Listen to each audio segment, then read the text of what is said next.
Chapter 82. Please subscribe, 6 or 7 yuan a month. Those who can afford it, please subscribe. Take a break and continue to write the 3rd chapter. I won't sleep until I finish it. Brothers, you can get up tomorrow morning to read it. It will probably be late at night. Well, how about 3 chapters tomorrow? The rolling Yangtze River flowed under his feet and rushed to the estuary not far away. As the river flowed, the lofty sentiments flowed away. Standing on the opposite bank of the Sky Academy and looking at the river, no matter how you looked at it, it seemed to give people a feeling of a hero past his prime. The rushing river flowed into the sea, moving forward and never coming back, like youth passing away in a hurry. Looking back, everything that seemed to be near yesterday turned out to be far away, empty and blurred. Li Tianlan stood quietly on the shore, staring at the Sky Academy opposite and the rolling river in front of him. He said nothing and remained silent for a long time. One step was in the chi-controlling realm, and the other was in the thundershocking realm. At this moment, it could be said that he was the strongest in his life. He dared to fight with anyone under the invincible realm. But it was also the most lonely time for him. The contradictory feeling of emptiness and expansion in his body kept alternating. From top to bottom, at this moment, Li Tianlan felt like an inflated balloon. It seemed to be expanding, but it was empty inside. It was power that was expanding. It was life that was empty. The afternoon sun was just right, and the flowers were blooming in the warm spring weather. In the refreshing weather, there was a sudden gust of wind, and the wind drifted away with the river. Li Tianlan's white hair rose slightly with the wind, and a few pale and lusterless hairs fell down in the wind. They crossed the sight of several people present and finally fell in front of Wang Yuetong. At this moment, everyone could feel Li Tianlan's extremely abnormal strength, but they could also clearly feel his fragility. Under that powerful momentum, his body seemed to be vulnerable. It seemed that if the wind was stronger, his body would be directly shattered by the wind and dissipate between heaven and earth. Senior brother. Wang Yuetong's tears, which had been stopped, suddenly broke down like a broken dam. She cried and walked to Li Tianlan's side, trembling and saying, "Why is this happening? Why is this happening?" Li Tianlan continued to be silent. Wang Yuetong covered her mouth tightly, and tears instantly wet the back of her white and tender hands. The girl, who did not cry even when Li Tianlan called her a bitch not long ago, trembled and cried miserably. Not only Wang Yuetong, but also Horsewoman and the Enchantress were suffering. He possessed the wind and thunder veins and had entered the thundershocking realm at a young age. How terrifying was his potential. In time, after entering the invincible realm, he would definitely be a strong contender for the top 5 or even the top 3 on the divine list. Even the Enchantress, who favored Wang Shangshao in her heart, had to admit that Li Tianlan would become a young heavenly son, and even one of the most powerful contenders for the title of Heavenly Son. But now, with the end of that stunning sword, all of that no longer existed. Li Tianlan was still alive, but the prodigy had already fallen. How long could he live in this state? Even if he could live for a long time, did he still have anything to do with the invincible realm after burning all his potential and vitality? He would never reach the invincible realm. How cruel was that for a person like Li Tianlan? Looking at the back of the white-haired, desolate, and lonely figure, the Enchantress was silent, and her heart seemed to be a little sad. "No matter how unwilling I am, what can I do?" Li Tianlan looked at the river and finally spoke. His voice was very low, as if he was muttering to himself, "What can I do?" This was the second time he said this. The first time he said it, he was in the opposite Sky Academy. At that time, when he asked himself this question, the answer in his heart was extremely clear. But this time, when he asked himself again, there was only confusion left. Senior brother. Wang Yuetong, who was trembling and crying, carefully took Li Tianlan's hand and sobbed, "Come back to the Wang family of Beihai with me. I have a way to save you. I must have a way to save you." Li Tianlan took a deep breath. His chest rose and fell visibly. He inhaled and exhaled. It seemed that all the unwillingness and resentment rushed out of his body along with his breath. His pale face, which was almost transparent, became calm again. Looking at Wang Yuetong, whose voice was hoarse and whose delicate red lips were bleeding, Li Tianlan said softly, "Have you forgotten?" He pointed to his chest and said softly, "We are enemies." Wang Yuetong shook her head desperately, and her voice was sad. The sincerity that seemed to have been torn by Li Tianlan seemed to be closed again when Li Tianlan stood in front of her, and then was once again broken by Li Tianlan's white hair. What dignity! What pride! What reserve and nobility! She didn't want it anymore. Wang Yuetong didn't want anything. She just wanted Li Tianlan to be alive, to see him in high spirits, even if she saw his indifference and indifference again. No matter if they were enemies or friends, no matter if they were acquaintances or strangers in the future, as long as he was alive, it was okay. Facing Li Tianlan's calm and indifferent eyes, Wang Yuetong took another step forward and held his body tightly. She said in a hoarse voice, "Please, senior brother, I beg you, come back to the Wang family of Beihai with me. I was wrong. I don't hate you, okay? I beg you. I was wrong, I beg you." Li Tianlan's eyes became hot, and his heart twitched violently. A great sorrow hit his heart, and his eyes were dim. He was almost out of breath. How much did she care about him that she admitted her mistake without dignity? How much did she care about him that she begged so boldly? She didn't do anything wrong. Why should she admit her mistake?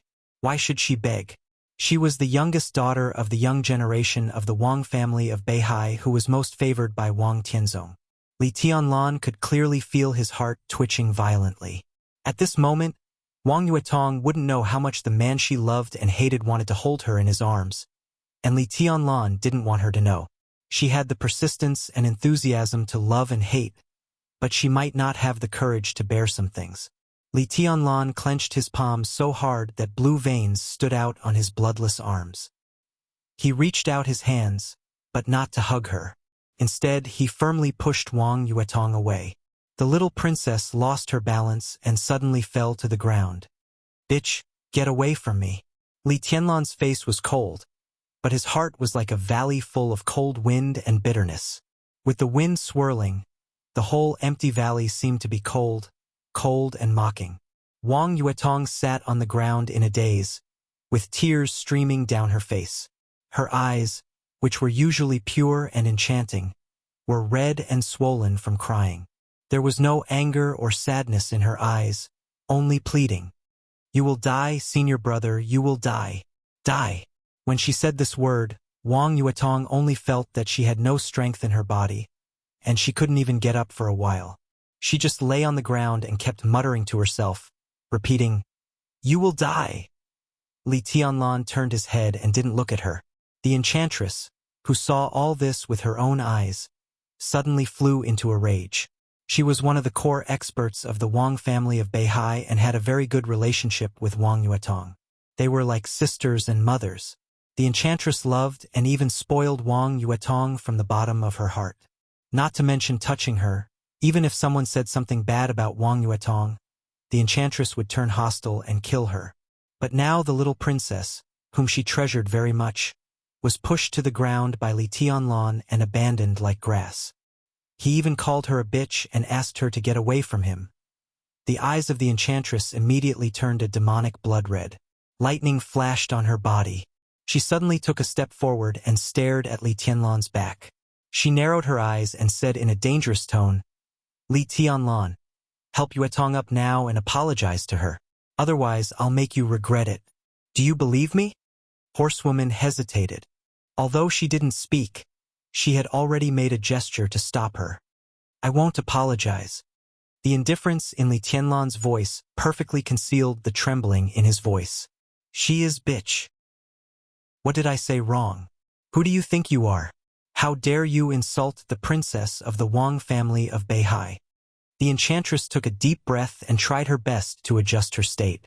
It was hard enough for her to deal with a horsewoman, not to mention Li Tianlan, who was in the thunder-shocking realm and whose power was unknown. But the enchantress was fearless. Neither her position nor her concern for Wang Yuetong allowed her to take a step back at this time. "He is nothing." Tribulation, who had been silent all this time as if he didn't exist at all, suddenly opened his mouth. His voice was low and hoarse, not cold, but absolutely oppressive. He is the young governor of Sai City and the future governor. The enchantress? Who do you think you are? How dare you be rude to the young governor? Don't get involved in the quarrel of young people. Sai City. The young governor. The enchantress's body shook violently. She was about to take a step forward, but she froze in place and couldn't move. The decision was so hasty and incredible, but when it was said by Tribulation, people had to believe it. In everyone's mind, Tribulation was the future governor of Sai City, and only he was qualified to be the future governor. He was the most amazing assassin in Zhongzhou State for hundreds of years. Tribulation's existence was even the belief of many killers. He broke through to the invincible realm at the Qi-controlling realm. He created the Buddhist incantation of 9 words and vowed to be on par with the Buddhist incantation of 9 words of Taoism and Buddhism. What kind of courage and talent was this? If he could really enter the invincible realm from the Qi-controlling realm, even Situ Tsangyue couldn't suppress him. Such a person gave up the position of governor and would rather stand behind Li Tianlan? Why on earth? The enchantress took a deep breath. She had to move forward. Even if she knew she was no match for Tribulation, she didn't want to give in at all. Do you want to stop me? Go away. Before Tribulation could speak, Wang Yuetong suddenly screamed in a helpless and desolate voice. The enchantress was stunned and stopped where she was. She looked at Wang Yuetong with sad eyes. Wang Yuetong got up from the ground and glanced at Li Tianlan in a daze. Then she suddenly turned around and ran away without looking back. The enchantress glanced at Li Tianlan coldly and followed her without hesitation. Li Tianlan still stood by the river, motionless, like a statue. Whether it was the young governor of Sai City or the provocation of the enchantress, he didn't seem to hear them. The news, which was enough to shake Zhongzhou State, seemed to be blown away by the wind and disappeared in his ears. Tribulation glanced at Li Tianlan with some appreciation in his eyes. He was an assassin, but he was not an emotionless machine. The relationship between men and women was difficult and entangled. To put it simply, it was nothing more than an apology or a confession. When he came, he saw Wang Yuetong and Li Tianlan hugging each other with his own eyes. A girl who was willing to die with him. No matter what happened before, it was all in the past. It was because it was over that he should cherish it more. He could understand Li Tianlan's indifference, and he believed that the enchantress could also understand it. At this time, pushing Wang Yuetong away was exactly the most responsible thing to do. He had the courage to push Wang Yuetong away, but he didn't have the courage to let Wang Yuetong accept the separation of life and death. Wang Yuetong said that the Wang family of Beihai had a way to save Li Tianlan. There might be such a way, but it was definitely not something that Wang Yuetong could get, unless Li Tianlan sold his life to the Wang family of Beihai in the future. And the possibility was not too big. At least in Tribulation's heart, this young man's cold words were very manly. Sadness, even hatred, was much better than the heartbreak when they parted, right? For example, his sister, the governor of Sai City. Tribulation's eyes were in a trance. He looked at Li Tianlan and was about to speak. On the other side of the river, an elderly figure was already rushing over along the bridge. It was Zhuang Huayang, the headmaster of the Sky Academy.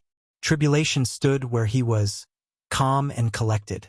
Zhuang Huayang, who noticed the battle on the shore, rushed over almost immediately. Looking at the end of the battle and Li Tianlan, who had white hair and a strong but empty aura, Zhuang Huayang's heart suddenly sank, but he still asked, "What's going on?" Li Tianlan didn't speak. Tribulation didn't speak either. Horsewoman, who was distracted, didn't bother to say anything. Zhuang Huayang's heart kept sinking to the bottom. The white hair was a sign of excessive burning of life and potential. What did it mean? Hopeless and invincible. Zhuang Huayang's heart trembled slightly. The academics had finally found Li Tianlan, the most valuable person to cultivate. Was it going to lose him? If so, what would the academics' attitude toward Li Tianlan in the future? Zhuang Huayang didn't want to think too much, and didn't dare to think too much. He just said, "Let's go back to the Sky Academy first." "I'm not going back." Li Tianlan finally spoke. He stared deeply at the Sky Academy on the other side of the river and said slowly, "It's meaningless." He slowly turned around and walked away. "Where are you going?" Zhuang Huayang and Tribulation said in unison.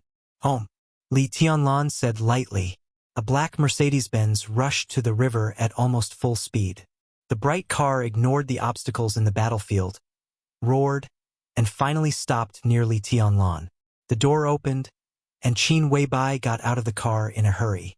When she saw Li Tianlan with white hair, she was stunned as if struck by lightning. Li Tianlan looked at Qin Weibai quietly. The corner of his mouth twitched, and his eyes suddenly turned red in front of his woman. His tone was no longer indifferent and calm, but with a kind of unconcealable bitterness. He said in a trembling voice, "I'm sorry. I'm afraid I'll let you down in the future." Qin Weibai, who was dressed in formal clothes, trembled slightly. She clenched her fists tightly, and her nails pierced into her palms. In an instant, blood gushed out. She took a deep breath and slowly came to Li Tianlan. Her eyes were still gentle. "Boss." Horsewoman came to Qin Weibai with some uneasiness and called her softly. "Slap." Qin Weibai suddenly swung her hand and slapped Horsewoman hard in the face. Horsewoman's tall and plump body staggered backward. She didn't dare to resist at all, just bowed her head and said nothing. Her face was stained with the blood of Qin Weibai's hand, but she didn't wipe it. She just stood quietly. "I don't want to listen to your explanation. Get back in the car and come with me." Qin Weibai's voice was still cold, but there was a kind of almost irrepressible madness and rage in her words.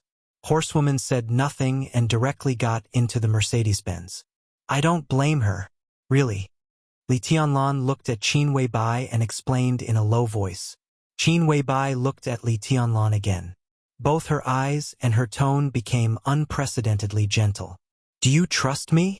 Li Tianlan nodded without hesitation. Qin Weibai raised the corner of her mouth and smiled brightly. She put her arms around Li Tianlan's neck and kissed him gently on the corner of his mouth. She whispered, "You'll be fine. Wait for me to come back." She took 2 steps back, took a deep look at Li Tianlan, and turned to the Mercedes-Benz. When she opened the door, Qin Weibai glanced at Zhuang Huayang, who was walking over, and said in a cold voice, "Zhuang Huayang, tell the chief behind you that in half a month, at most half a month, I'll return you a good Tianlan. During this time, you'd better not have any evil thoughts." She sat in the car and said calmly, "Go to Billy's state right now." Flaming Fire, who was driving, responded and started the car. The car suddenly sped up. There was a dead silence in the car. Qin Weibai sat alone in the back row. She pressed her lips tightly, and her dark and calm eyes flickered slightly. It was determination and madness at all costs. Thank you 54472292, Killer, AK for your support. Chapter 83. Zhuang Huayang took a deep breath and slowly turned around until his figure disappeared from his sight. The battlefield was in a mess. The neat path was completely destroyed. The woods on both sides of the road were in disorder. Countless branches and broken trunks were scattered everywhere. Zhuang Huayang walked indifferently and finally stopped in front of Tribulation. "Don't you follow him and protect him secretly?" Zhuang Huayang asked casually. There were several top assassins in Sai City, and they were all suitable candidates for the assassination course of the Sky Academy. Zhuang Huayang didn't even expect Breeze and Drifting Cloud to join him when he first communicated with Sai City, let alone Tribulation, the deputy governor. After all, Sai City had been at peace with the world for many years. No one was interested in intervening in affairs outside the Northeast. Situt Songyue was such a character, so Zhuang Huayang didn't expect her to send her right-hand man, Breeze and Drifting Cloud, to the Sky Academy. His target was the other assassins, who were slightly inferior to Breeze and Drifting Cloud but qualified to represent Sai City. For example, Demon, Wangliang, Void Abyss, and Sunset Shadow. Any one of these 4 was qualified for the position in the Sky Academy, and they were more than enough. They were the real targets of Zhuang Huayang's invitation. In recent years, the academics and Psi City had been relatively close. If the four assassins came to the Sky Academy, it was enough to show that the cooperation between Psi City and the academics had become closer. For both sides, such cooperation was a complete win-win. Kunlun City had been playing dirty tricks on Psi City in recent years. Situ Tsongyue's setting sun, the murderous weapon of Zhongzhou State, was what Gu Xingyun, the god of war, dreamed of and also his biggest plot in recent years. Even Gu Yunxia's speech at the entrance ceremony of the Sky Academy was part of Kunlun City's operation. If there were no twists and turns in the Sky Academy, it was estimated that her speech would soon spread to Yuzhou and then to the northeast. However, her words were directly blocked by Zhuang Huayang, and the influence of her speech had been greatly reduced. Zhuang Huayang invited the assassins of Psi City to the Sky Academy, which was tantamount to testing the possibility of Psi City fighting back against Kunlun City's increasing small tricks in recent years. If the assassins of Psi City joined the Sky Academy, it would be the first time that Psi City went out of the northeast since its establishment.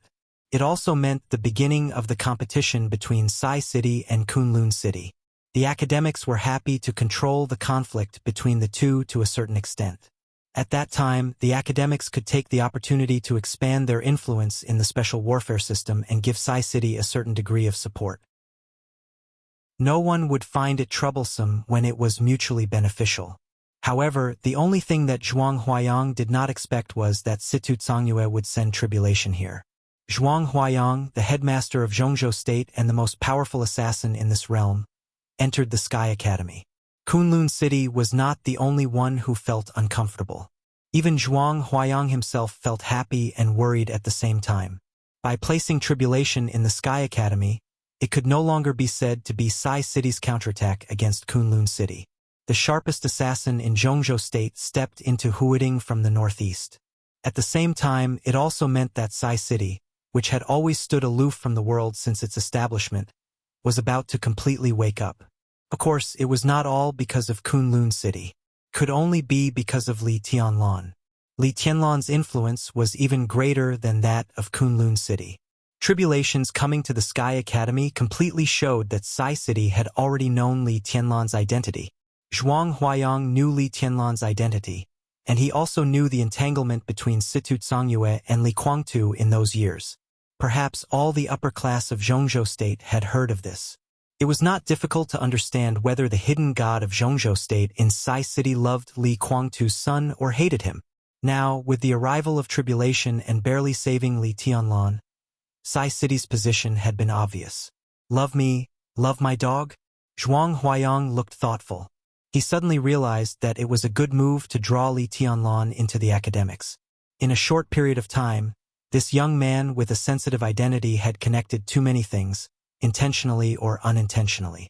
No need. Tribulation spoke slowly. When he did not speak, he seemed to be a shadow in the dark. He was so quiet that even if he stood there, people would involuntarily ignore him. But once he spoke, his low and hoarse voice would instantly attract all attention.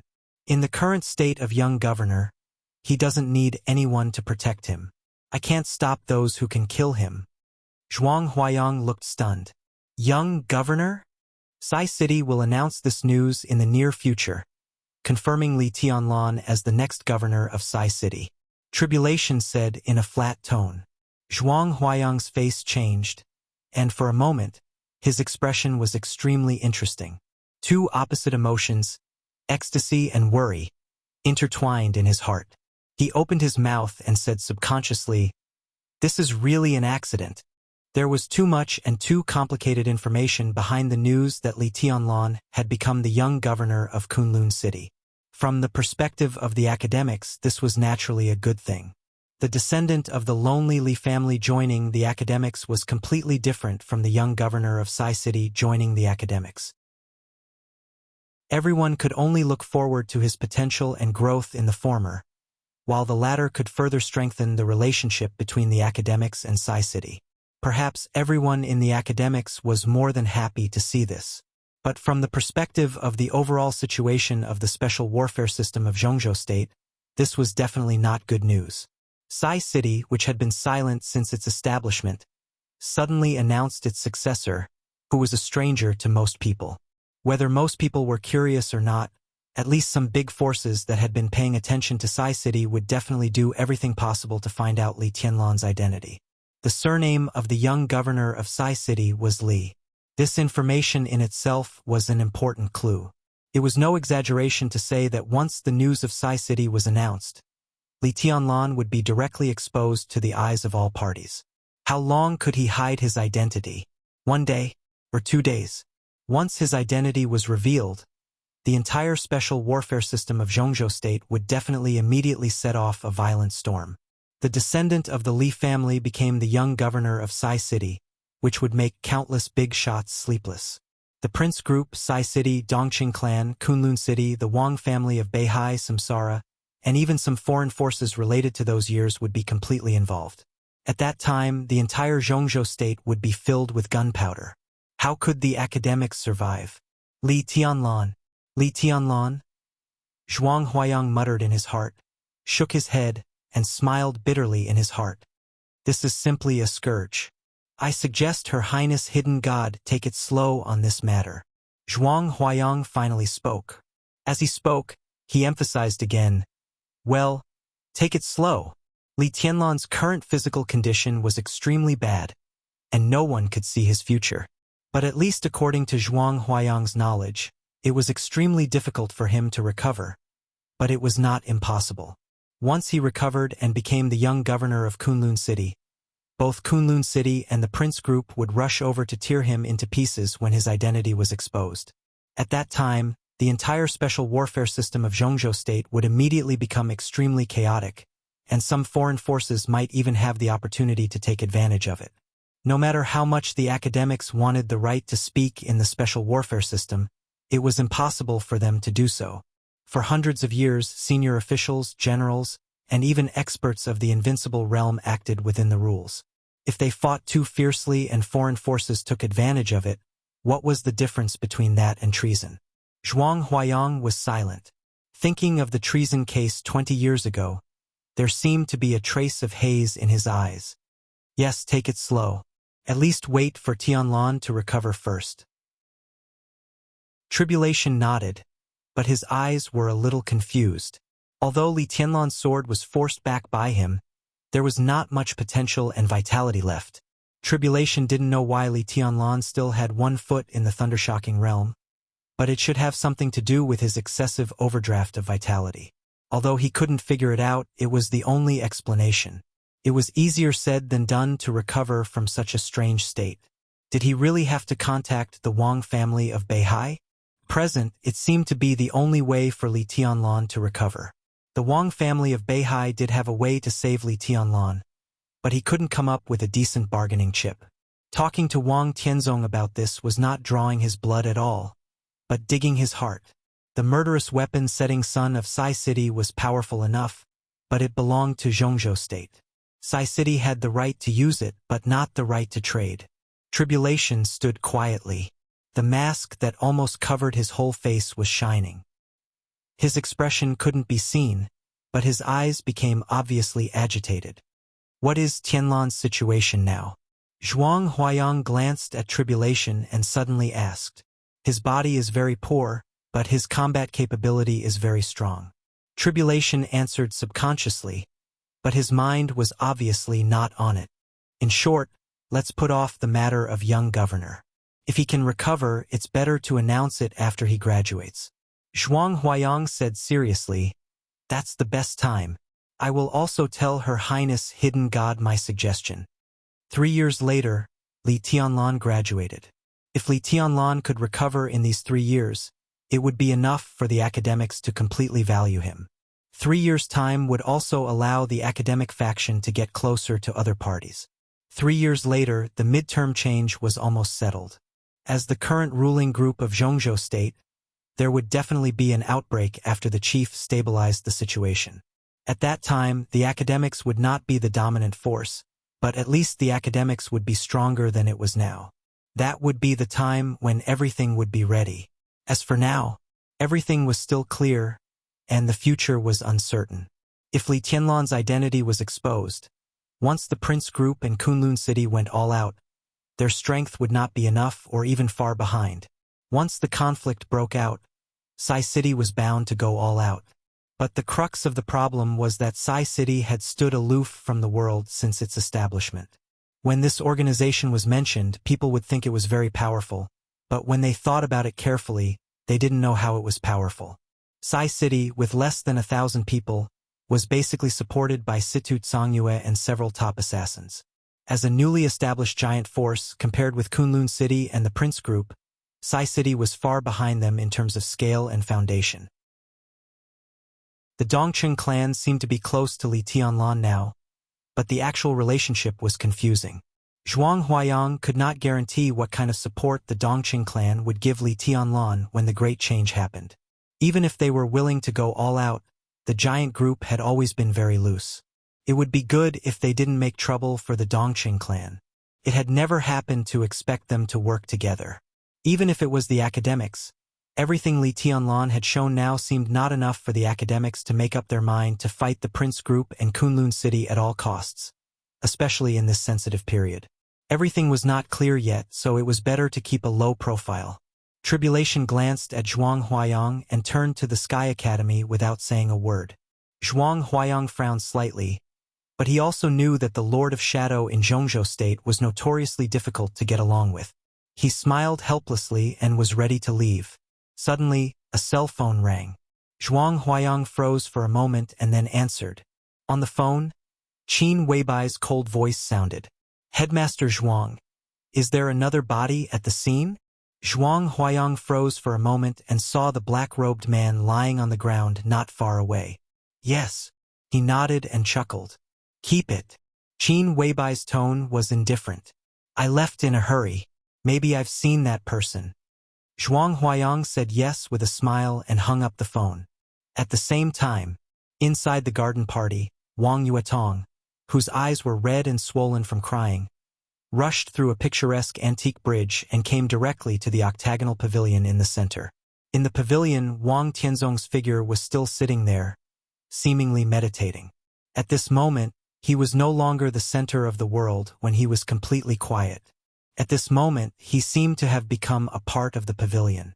One could not even feel his existence by feeling alone. Wang Yuetong hesitated for a moment, gritted her teeth, walked over and said softly, Dad. Wang Tianzong, who seemed to be thinking, suddenly came to his senses.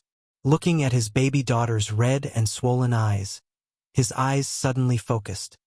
What's going on? Did that guy dare to bully you? No. Wang Yuetong shook her head in a panic. He didn't bully me. He saved me again. Someone just attacked me. 3 Thundershocking Realm experts. 3 Thundershocking Realm experts. No matter where it was a considerable force. No one thought that it was aimed at Li Tianlan. If they wanted to kill Li Tianlan, a Thundershocking Realm expert would be enough when others didn't know his details. It was a surprise attack team, and a few days later 3 Thundershocking Realm experts attacked again. Everyone would think that it was aimed at Wang Yuetong. Wang Tianzong narrowed his eyes slightly and said in a flat tone, Where's the enchantress? Sixth sister was entangled with someone at that time. Wang Yuetong bit her lip and tried to calm down. She whispered, Dad, senior brother Tianlan saved me again at the critical moment. He made a sword move and burned his potential and vitality. Can you save him? Wang Tianzong glanced at her. His eyes were not sharp, but even gentle. But under his gaze, Wang Yuetong was unprecedentedly nervous. How do you want me to save him? Wang Tianzong asked lightly. I want a bottle. Does he deserve it? Wang Tianzong didn't wait for Wang Yuetong to finish and interrupted her directly. Does he deserve it? I don't deserve it. How can he deserve it? He saved you, and I will thank him in my way. But it's impossible for me to get what you want. Wang Yuetong's face suddenly turned pale, and crystal tears swirled in her eyes again. She tried hard to hold them back, and her hoarse voice was pleading. She whispered, Please, Dad. It's no use begging me. Some things are the foundation of the Wang family of Beihai. Can I give them to you if you act coquettishly? Wang Tianzong's eyes gradually became stern. Yuetong, you're too capricious. I'm very disappointed in you. Maybe it was a mistake to let you come to Huading from the beginning. Wang Yuetong stood where she was, lost in thought. After a long time, she smiled sadly and whispered, "Yes, it was a mistake from the beginning." Wang Tianzong turned his head to look at the pool outside the pavilion and said calmly, "Don't talk about it anymore. I don't agree. Dad, go down." Wang Tianzong suddenly opened his mouth and said in a deep voice. Wang Yuetong finally couldn't help but shed tears. She glanced at her father's back and turned to leave. Wang Tianzong didn't look back. He just sat where he was and shook his head. He said calmly, "Outrageous. Who are you talking about, Your Majesty?"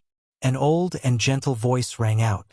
Xian Xuanzi, dressed in a Taoist robe, walked into the pavilion with a gentle smile and eyes as bright as stars. A spoiled Yuetong. Wang Tianzong stood up and said with a smile, "Sorry to make you laugh. Please sit down. Her Royal Highness is a little lucky star. Without her, how could you find such a talent like Li Tianlan?" Xian Xuanzi sat opposite Wang Tianzong with a smile and said calmly, "Talent? Not anymore. I heard that he just burned his vitality and potential. I don't know the specific situation, but judging from Yuetong's appearance, I'm afraid she's not much better." Wang Tianzong shook his head and said calmly, "He should have a tribulation recently. It's his destiny." Xian Xuanzi smiled and said, "He should be saved. It's not worth it." Wang Tianzong thought about it seriously for a while, and then said resolutely. Xian Xuanzi smiled and said nothing. He never forced others to change their minds. He didn't miss a word that should be said. Whether the other side listened or not, it was none of his business.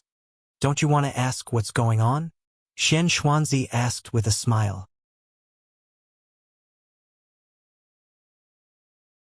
Chapter 84. The third chapter will be released before 12 o'clock. Please subscribe. When he returned to Yonghua Villa, Li Tianlan was surprised to find that there were police cars and policemen everywhere near the 9th building. The 7th building nearby had been cordoned off. Many plainclothes policemen and policemen hurried in and out with solemn faces. It seemed that there was a murder case. In addition to the police, some moving companies' vehicles were also concentrated nearby. They were loaded with furniture and drove out of the villa area. Several villa area security guards were patrolling nearby. They were neatly dressed, but they all looked helpless and at a loss.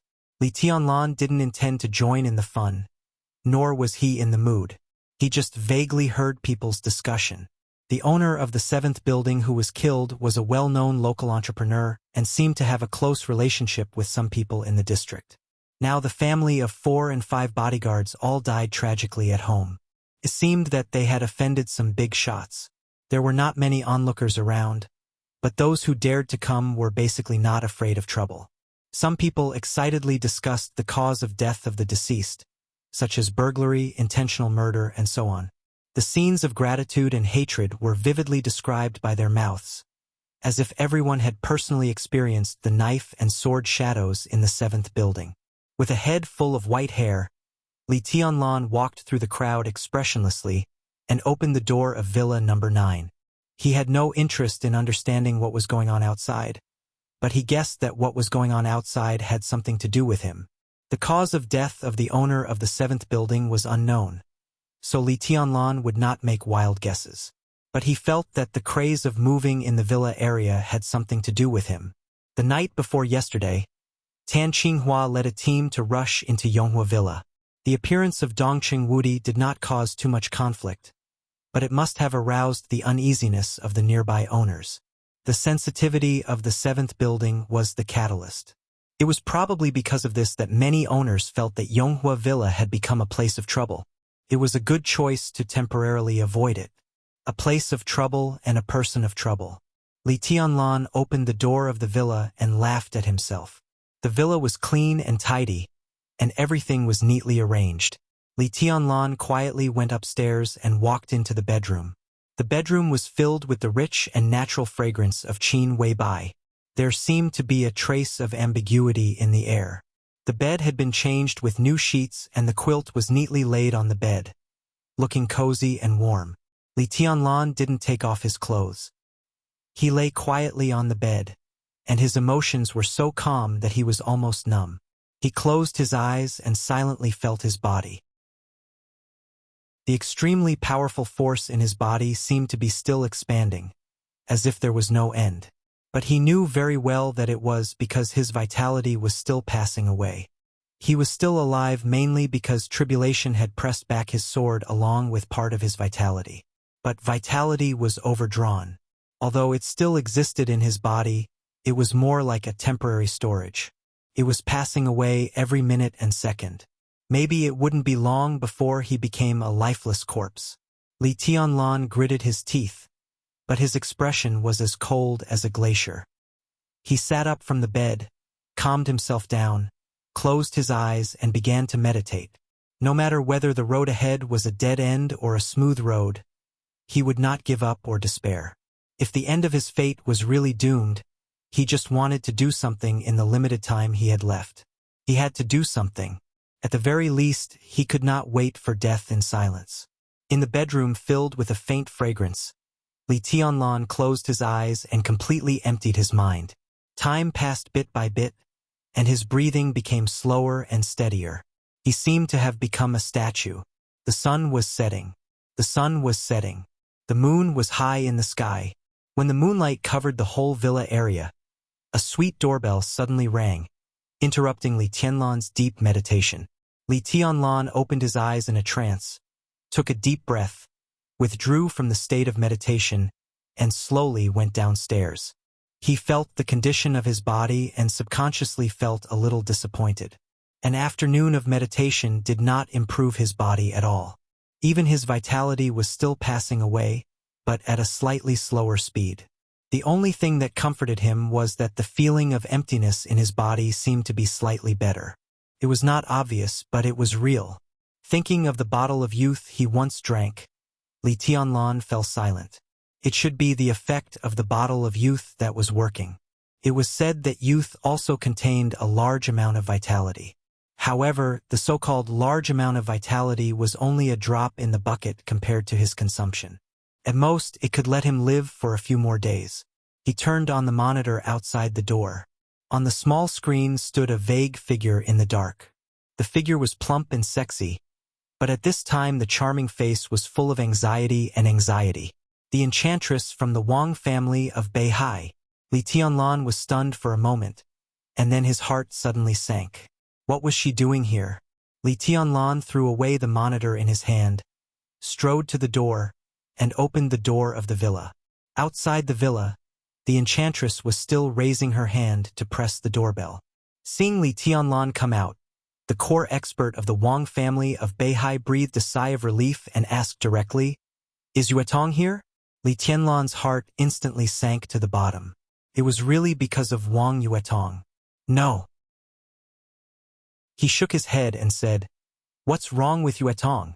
Although she vaguely knew the answer before coming, seeing Li Tianlan shake his head, the enchantress could not help but become more anxious. She took a deep breath, forced herself to calm down and said, "She is missing.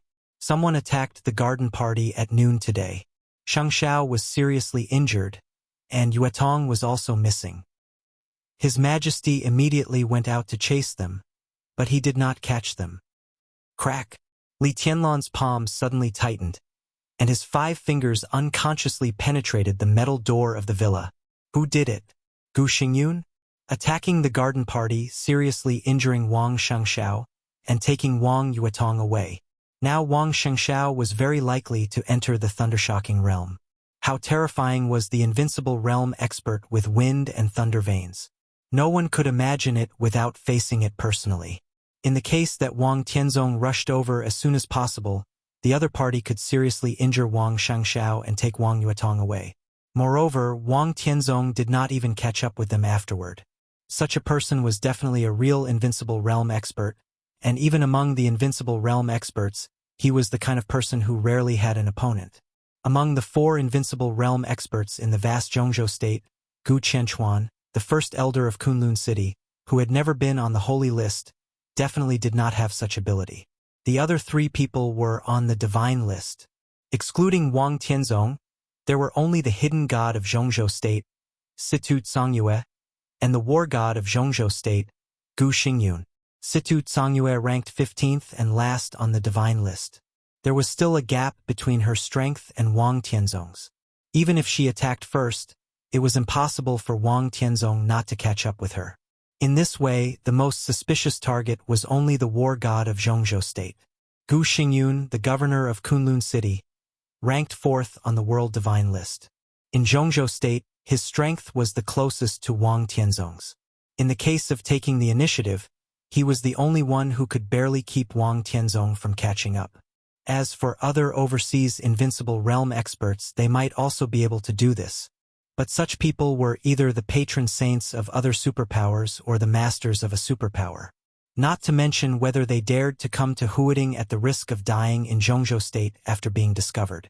Even if they did come, what was the point of taking Wang Yuetong away? At the very least, if the other party could seriously injure Wang Shengshao, taking Wang Shengshao away would be much more meaningful than taking Wang Yuetong away. It's not Gu Xingyun. The enchantress's face was extremely gloomy.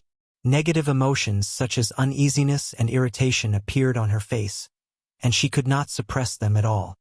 His Majesty has spoken to the president on the phone. When the incident happened, Gu Xingyun was holding an internal meeting of the Special Warfare System in the Hidden Dragon Sea. He was not in Huading at all. For a moment, Li Tianlan's heart was in a mess. The pretty face with tears on it suddenly became extremely clear in his mind. Her pleading and fear, her sadness and despair. "What do you need me to do?" Li Tianlan asked without hesitation. He did not know what would happen to him in the future, nor did he know what would happen to Wang Yuetong. But if Wang Yuetong was really missing and never heard from again, he would not be able to rest in peace even if he died. Don't owe each other anything? The girl who was willing to die with him. The girl who was noble but was willing to put down everything to beg him. How could they not owe each other anything? The enchantress took a deep look at Li Tianlan. From his eyes, she saw worry, anger, uneasiness, and pity. These were the most real emotions. At this moment, all of them appeared in Li Tianlan's eyes. No need. The enchantress felt a little complicated. She shook her head and said, "His Majesty has closed the city as soon as possible. The army, the armed police, the special warfare system, and even the ordinary traffic police have all been on duty and launched a carpet search. The other party must not have left Huading. We will find her." The core expert of the Wang family of Beihai, who threatened to fight with Li Tianlan in the afternoon, looked at Li Tianlan again and said calmly, "Have a good rest. From my point of view, I still hope you can recover as soon as possible." She nodded, said goodbye, and turned to leave in a hurry. Li Tianlan stood at the door for a long time before he turned and walked into the villa. As the door closed, the inside of the villa was dark. Li Tianlan was too lazy to turn on the light. He sat quietly on the sofa. After meditation, his originally concentrated will became chaotic for no reason, making him restless. Beep, beep, beep. In the darkness, a subtle but extremely harsh sound rang. The wristwatch on Li Tianlan's wrist vibrated for the first time since he entered the Sky Academy. The blue signal light flashed on the wristwatch. Li Tianlan's eyes suddenly froze. There were 3 color signal lights on the wristwatch of the Sky Academy: red, blue, and yellow. Yellow represented temporary tasks. Every student could choose to accept or not to accept them. Blue represented urgent tasks. Participation was also voluntary. But once the task was completed, a lot of credits would usually be rewarded. Red represented combat tasks. The academy had no choice. When receiving a task, all the students must be dispatched. This kind of task was basically an emergency. It was first sent to the wristwatch of the academy, and then it would be updated in the mission system of the Sky Academy. Li Tianlan raised his wristwatch and looked at it. The screen of the wristwatch was completely lit up, and the blue signal light representing urgent tasks was still flashing. At 1:23 p.m. Today, Wang Yuetong, an outstanding student of the Sky Academy, disappeared near Lanshan National Park. On the screen, line after line of words appeared. There were about 200 or 300 words, which introduced the disappearance of Wang Yuetong in more detail. This was a task issued by the headmaster of the Sky Academy, Zhuang Huayang, who asked every student to try his best to participate in this task. Those who provided clues would be rewarded with 50 credits, and those who found Wang Yuetong would be rewarded with 200 credits. The task specifically noted that this task was 4-star because it was possible to encounter combatants of foreign hostile forces.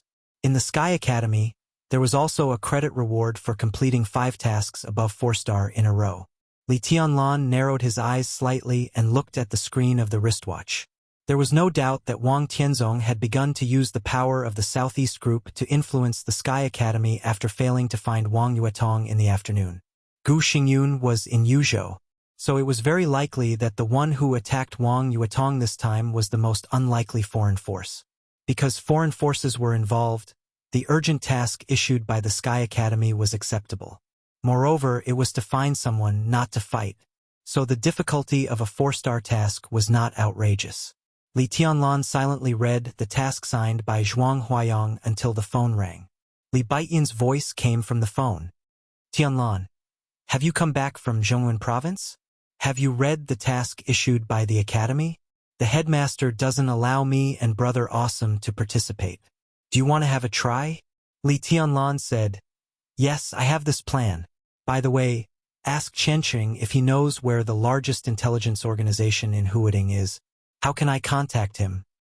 You don't have to ask him. Li Baiyan smiled bitterly. I know the most powerful intelligence organization in Huading, but you can't count on it. It's the power of the Lu family in Huading. It has been developing in Huading for decades and is deeply rooted. Its code name is the Curtain. It's the Lu family where Lu Shuowei is. I guess they have already received the news of Wang Yuetong's disappearance. But they are just pretending and won't really take it seriously. Behind the curtain, the most powerful one is probably the Huading branch of Jiangnan society. You don't have to contact this one. They are originally a part of the Wang family of Beihai, so they will definitely make great efforts to trace it. It is said that Lu Shuanghua, the person in charge of Jiangnan society, has already taken elites from Jiangnan to Huading. As for some other intelligence organizations, it's useless to find them. Li Tianlan suddenly interrupted Li Baiyan and said flatly, I have to contact them. Li Baiyan was silent for a moment and said, then I will send you the contact information of other intelligence organizations. Before Li Tianlan could speak, a slight voice that almost everyone would subconsciously ignore suddenly sounded upstairs. In an instant, Li Tianlan suddenly stood up, and the human emperor in his sleeve flew out in the most primitive form. The metal tube of more than 10 centimeters stretched in the air and directly turned into a long spear of more than 2 meters. The space in the villa was violently distorted, and lightning suddenly appeared. On the phone, all the sounds of Li Baiyan became meaningless syllables in the distorted air. The silver spear shot straight to the 3rd floor. Li Tianlan followed the spear and sprinted in the direction behind the silver spear. The lightning flashed for a moment and then went out in an instant. In the villa without lights on, 9 men in black who had sneaked up to the 3rd floor were wondering why Li Tianlan was not in the bedroom. Just as they continued to explore downstairs, the silver spear and the lightning flashed at the same time. Thundershocking. The moment the silver spear flashed, the black-clothed man at the front only had time to scream in horror. Before his voice died away, the silver spear had directly smashed his chest. Li Tianlan, who was irritated and in a bad state, attacked with all his strength. Not only the black-clothed man at the front, but also the 2 elites behind him were pierced by this spear. The silver spear of more than 2 meters rushed over with a violent whistling sound. In the whistling sound, it was an almost irresistible force. Bang! The 3 people who were pierced by the long spear did not even have the most basic struggle. Under the huge penetrating force, they directly turned into flesh and blood flying all over the sky, and died without a whole body. The silver spear continued to rush and was nailed into the wall. Only a few dozen centimeters of the spear body was left outside, shaking violently and causing a large number of cracks in the wall. The 9 people had just met, and a team led by an expert in the fire-flaming realm was completely annihilated. Li Tianlan's body had already appeared in front of the other 2 teams. This was the first time he killed people in Huading. He breathed softly. In the darkness, no one could see that his eyes had become blood-red. The fierceness and madness that had been accumulated in his heart for many years seemed to have found the most suitable breakthrough point, and he could not wait to vent it. There seemed to be a huge will in his heart that kept roaring, "Kill them all! Kill them all!" At this moment, looking at the scattered blood in front of him, Li Tianlan did not feel anger or killing intent in his heart, only a kind of strange comfort that even he himself felt. Was he also bloodthirsty by nature? "Who asked you to come?" Li Tianlan asked softly, and his eyes were as demonic as the deepest darkness, as if they could devour everything. The 6 people in the remaining 2 teams were trembling violently, and their eyes were full of horror. The news they got was that they came here to kill an entity in the chi-controlling realm, and the intelligence said that the other party was likely to have the strength of the fire-flaming realm. Before the action, no one took the target they were about to kill in mind. So what if he had the strength of the fire-flaming realm? 3 fire-flaming realm experts led the team, and 6 ice-condensing realm experts assisted on the side. Killing a non-entity in the chi-controlling realm was like shooting a mosquito with an anti-aircraft gun. They came full of confidence, but hit an iron plate of the thunder-shocking realm. The chi-controlling realm? This was obviously the F*King thunder-shocking realm. The 6 people subconsciously stood together, looking terrified. For a moment, they even forgot to curse the person who gave them the news. The Zhong family? Li Tianlan looked at them and asked patiently, his tone becoming softer and softer. The Tan family? Still no one spoke. Li Tianlan raised his eyebrows slightly, stretched out his hand, and suddenly pulled in the air. The dazzling lightning flashed away. In the twisted air, a scream suddenly sounded and disappeared. In an instant, among the 6 people, one of the teams had completely disappeared, and there was not even a trace of blood, only a pile of ashes. Li Tianlan looked at the other team and chuckled. "Who the hell is it?" It's the task given by Mr. Liu." The 3 people in the last team completely broke down. The team leader trembled and suddenly knelt on the ground. "Spare me, please spare me. I can take you to the headquarters of the curtain, and I can help you find Mr. Liu. Spare me. Mr. Liu." The curtain. The light in Li Tianlan's eyes flashed away. In the past few days, the Tan family and the Zhong family had become the 2 wealthy families that attracted his attention the most. Hearing the name Mr. Liu, he even forgot who it was for a while. But once the curtain and the Liu family were combined, plus Li Baiyan's phone call just now, Li Tianlan immediately knew the mastermind behind the scenes. The Liu family of Huading. Revenge at this time? It was a good time. Li Tianlan narrowed his eyes with a cold expression. Where is the Liu family? Li Tianlan looked at the 3 people who knelt in front of him and said calmly, "I can take you there." The team leader of the fire-flaming realm raised his head, looking expectant. "No need." Li Tianlan raised his hand again. In the other party's frightened and desperate eyes, there was a flash of lightning. 9 people, 3 teams, all wiped out. Li Tianlan suddenly thought of a sentence. As he muttered to himself, this sentence also drifted farther and farther in the dark villa, with extreme killing intent. "None of my enemies survived. Thanks to the wind and snow." Chapter 85. This chapter is almost 7,000 words. This chapter is yesterday. There are 2 more chapters today. Please subscribe. As an important part of Kunlun City and even the entire Special Warfare Group, the Liu family might not be the most powerful in Huading, but it had the longest history. Especially after Huading was captured by the Prince Group, several wealthy families in Huading shifted their business focus and moved their headquarters. After leaving only a branch in Huading, the Liu family became one of the few local wealthy families that had the deepest roots in Huading. The Liu family had been developing in Huading since it appeared. When the city was in the hands of the Wang family of Beihai, the Lu family was a wealthy family. When it fell into the hands of the Prince Group and formed the current situation of independent rule, the Lu family was still a wealthy family. The children of the Lu family had diversified development and had been involved in various fields for many years. They were not the top wealthy family in Zhongzhou State, but one of the most stable families. Even after Lu Tianqing, the most outstanding figure of the Lu family in recent decades, stepped into the invincible realm, Lu Tianqing, who stood at the peak of power in Zhongzhou State, did not help the family with great fanfare. Instead, he let the Lu family develop slowly with his power. At Lu Tianqing's peak, the Lu family had also entered the ranks of the top wealthy families in Zhongzhou State. If he had not been killed in a fair duel, the Lu family would have had the hope of becoming a top wealthy family. It was undoubtedly a pity, but also a blessing. Although the Lu family's stable and calm style hindered their development to a certain extent, it also saved the whole family. Situ Zongyue and Lu Tianqing fought on the top of Taibai, a new invincible realm assassin against a veteran invincible realm expert.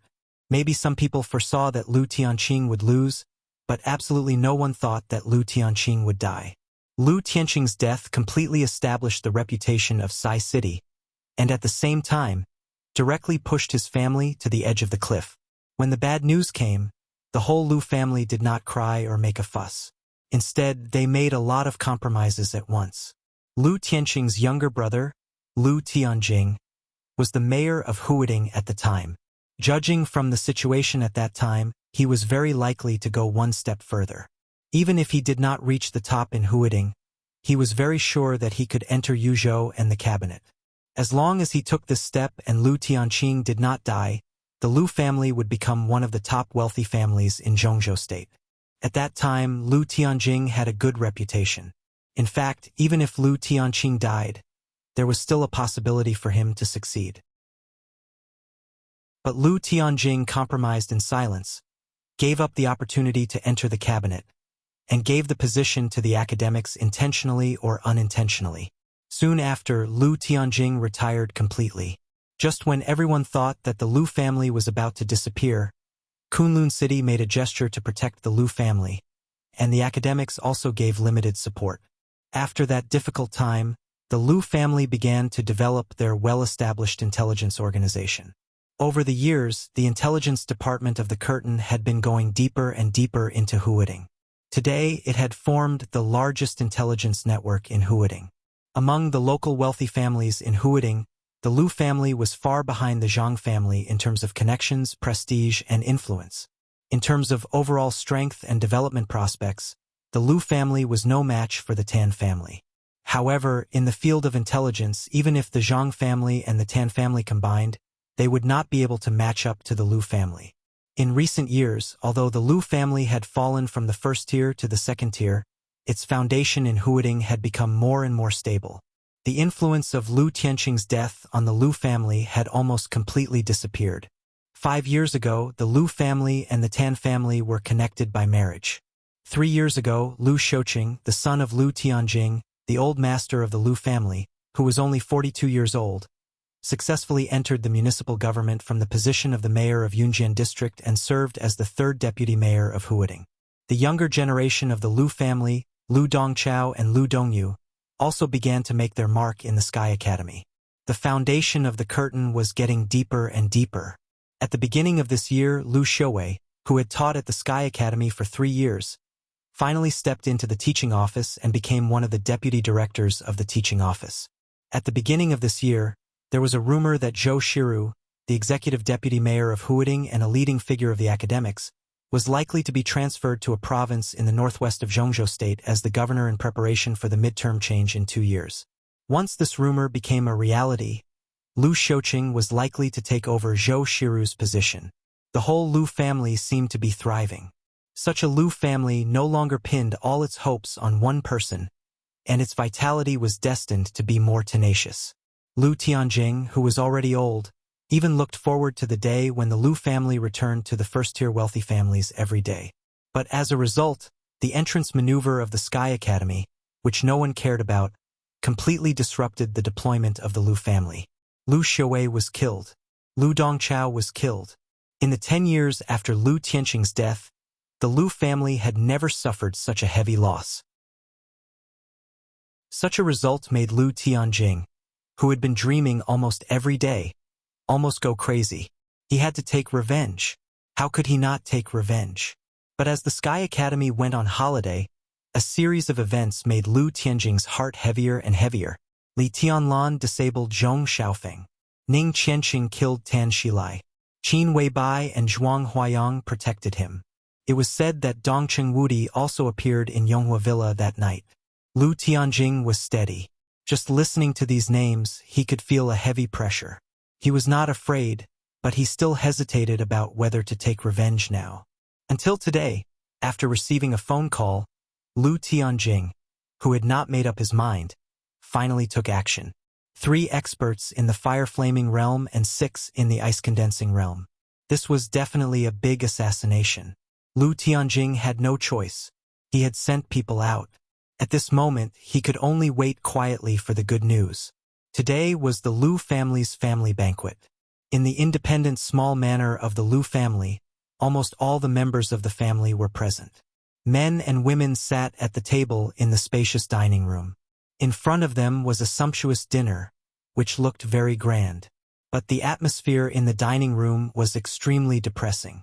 The Lu family had been in a difficult situation for many years, which also made them develop a good habit of unity. At the family banquet at the beginning of every month, without 2 important figures, Lu Dongchao and Lu Xiuwei, everyone felt extremely depressed and uncomfortable. "Uncle, why don't we eat first? We don't have to wait for them to come back." "Don't worry. The candidates for this action were personally selected by me. They are neat and cooperate well. They are all elites and won't fail." At the table, Lu Xuan, the eldest son of Lu Tianqing, looked at the large table of dishes in front of him, moved his mouth and said in a low voice. He was the only expert in the thundershocking realm in the Lu family, and his strength could be said to be the true inheritance of Lu Tianqing. Although he had not reached the peak of the thundershocking realm, he was only a step away. With such strength, he could be ranked among the absolute experts in the whole Huading. Because of this, the Curtain Intelligence Organization that he personally took care of for many years had developed smoothly. "I'm not hungry. Wait a little longer." Lu Tianjing waved his hand and said in a low voice. Looking at the rich food on the table, the old man, who had been low-key and steady all his life, felt more and more uneasy. He didn't know where this uneasiness came from. According to the intelligence, Li Tianlan's realm was indeed in the Qi-controlling realm, and today he seemed to be seriously injured in front of the Sky Academy and his hair turned white in an instant. In this state, Li Tianlan was almost vulnerable. The force they sent to assassinate him had almost no possibility of failure. But Lu Tianjing always felt uncomfortable in his heart, and as time went by, this feeling became more and more obvious. Maybe it was because he had never taken risks in his life, so he was worried about gains and losses. Lu Tianjing laughed at himself in his heart. He shook his head and said again, "Shon, call them again and confirm the progress of the action." Lu Xiuan nodded, took out his mobile phone and began to dial. Lu Tianjing waited silently and didn't say a word. Soon, Lu Xiuan put down the phone and shook his head, saying, "I can't get in touch." Lu Tianjing's heart sank, and the atmosphere in the dining room became more and more oppressive. "Dad, maybe our people are too cautious. Maybe they turned off or muted their phones just in case." Next to Lu Tianjing, a gentle and elegant middle-aged man said. His voice was deep and steady, with an indescribable appeal. Lu Tianjing felt a little relieved. He glanced at his son and nodded slightly. After the death of Lu Xiuwei and Lu Dongchao, his son, who served in the municipal government and might become a member of the Standing Committee of Huading in the near future, became the biggest hope of the Lu family. The big shot on the phone today had made it clear that if tonight's matter was successful, he was willing to help Lu Xiuqing fight for the position of deputy secretary, not to mention the Standing Committee of Huading municipal government. "Grandpa, don't worry. I know Li Tianlan's strength. He can't cope with our assassination team. He can't turn the tables no matter how capable he is when 3 fire-flaming realm experts attack together. Tonight, he will definitely avenge my brother and uncle." Lu Dongyu sat in front of the table, her charming and sexy body straight. Her eyes were cold and her tone was bitter. That's right. When they bring that little bastard back, pull out his tendons and peel off his skin if he's alive. If he's dead, grind his bones and scatter his ashes. After Lu Dongyu, another middle-aged man with a gloomy face said viciously. He was Lu Tianjing's youngest son, Lu Xiuhe, who currently controlled all the business forces of the Lu family. In fact, it was just a logistics company.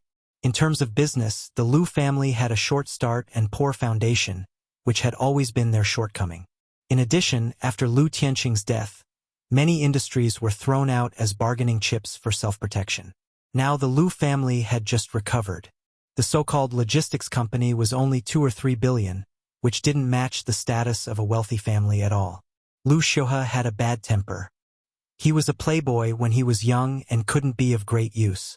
Letting him control the logistics company was a good use of his talents. Lu Tianjing twitched the corner of his mouth. He looked at the quiet and calm Lu Shuan beside him and continued, "Call another one."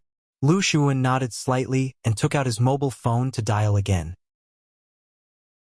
The moment the phone was connected, a ringtone rang outside the villa. The living room was not far from the door. It was quiet at this time, so the ringtone outside the door was suddenly very clear. "He's back. I'll open the door." An old butler who had been with Lu Tianjing for many years stood up with a laugh. Since he was back, it meant that the little bastard named Li Tianlan was dead. Although the old butler was still uncomfortable, he finally vented his anger. And it seemed that it was time to fulfill the benefits that the big shot promised the master today. The butler opened the door with a smile on his face and said casually, "Is the little bastard dead? Did you bring the body back?" "The master is... The old butler's voice suddenly stopped. His pupils contracted in an instant, and he stared at the door. A young figure stood in front of him, with a gloomy expression and a strange look in his eyes. He had white hair. The old butler felt cold all over. Li Tianlan stood quietly outside the door and said in a cold tone, "The little bastard is not dead, but the old bastard is." Puff! The human emperor slipped into his hand. The metal cylinder of more than 10 centimeters was exquisite and cold. The body of the gun was not extended, but the spearhead was stretched out. At this moment, the human emperor was small and dainty, like a slightly long dagger. Li Tianlan directly reached out and stabbed the butler in the abdomen. The blade pierced into the flesh. Li Tianlan's eyes became more and more strange. The butler opened his mouth in horror and stared at Li Tianlan, even forgetting to fight back. Li Tianlan's expression was calm and indifferent. He pulled out the spear and stabbed it in again. A large amount of blood gushed out of the butler's abdomen, and the light in the butler's eyes quickly dimmed. Li Tianlan kicked him into the living room.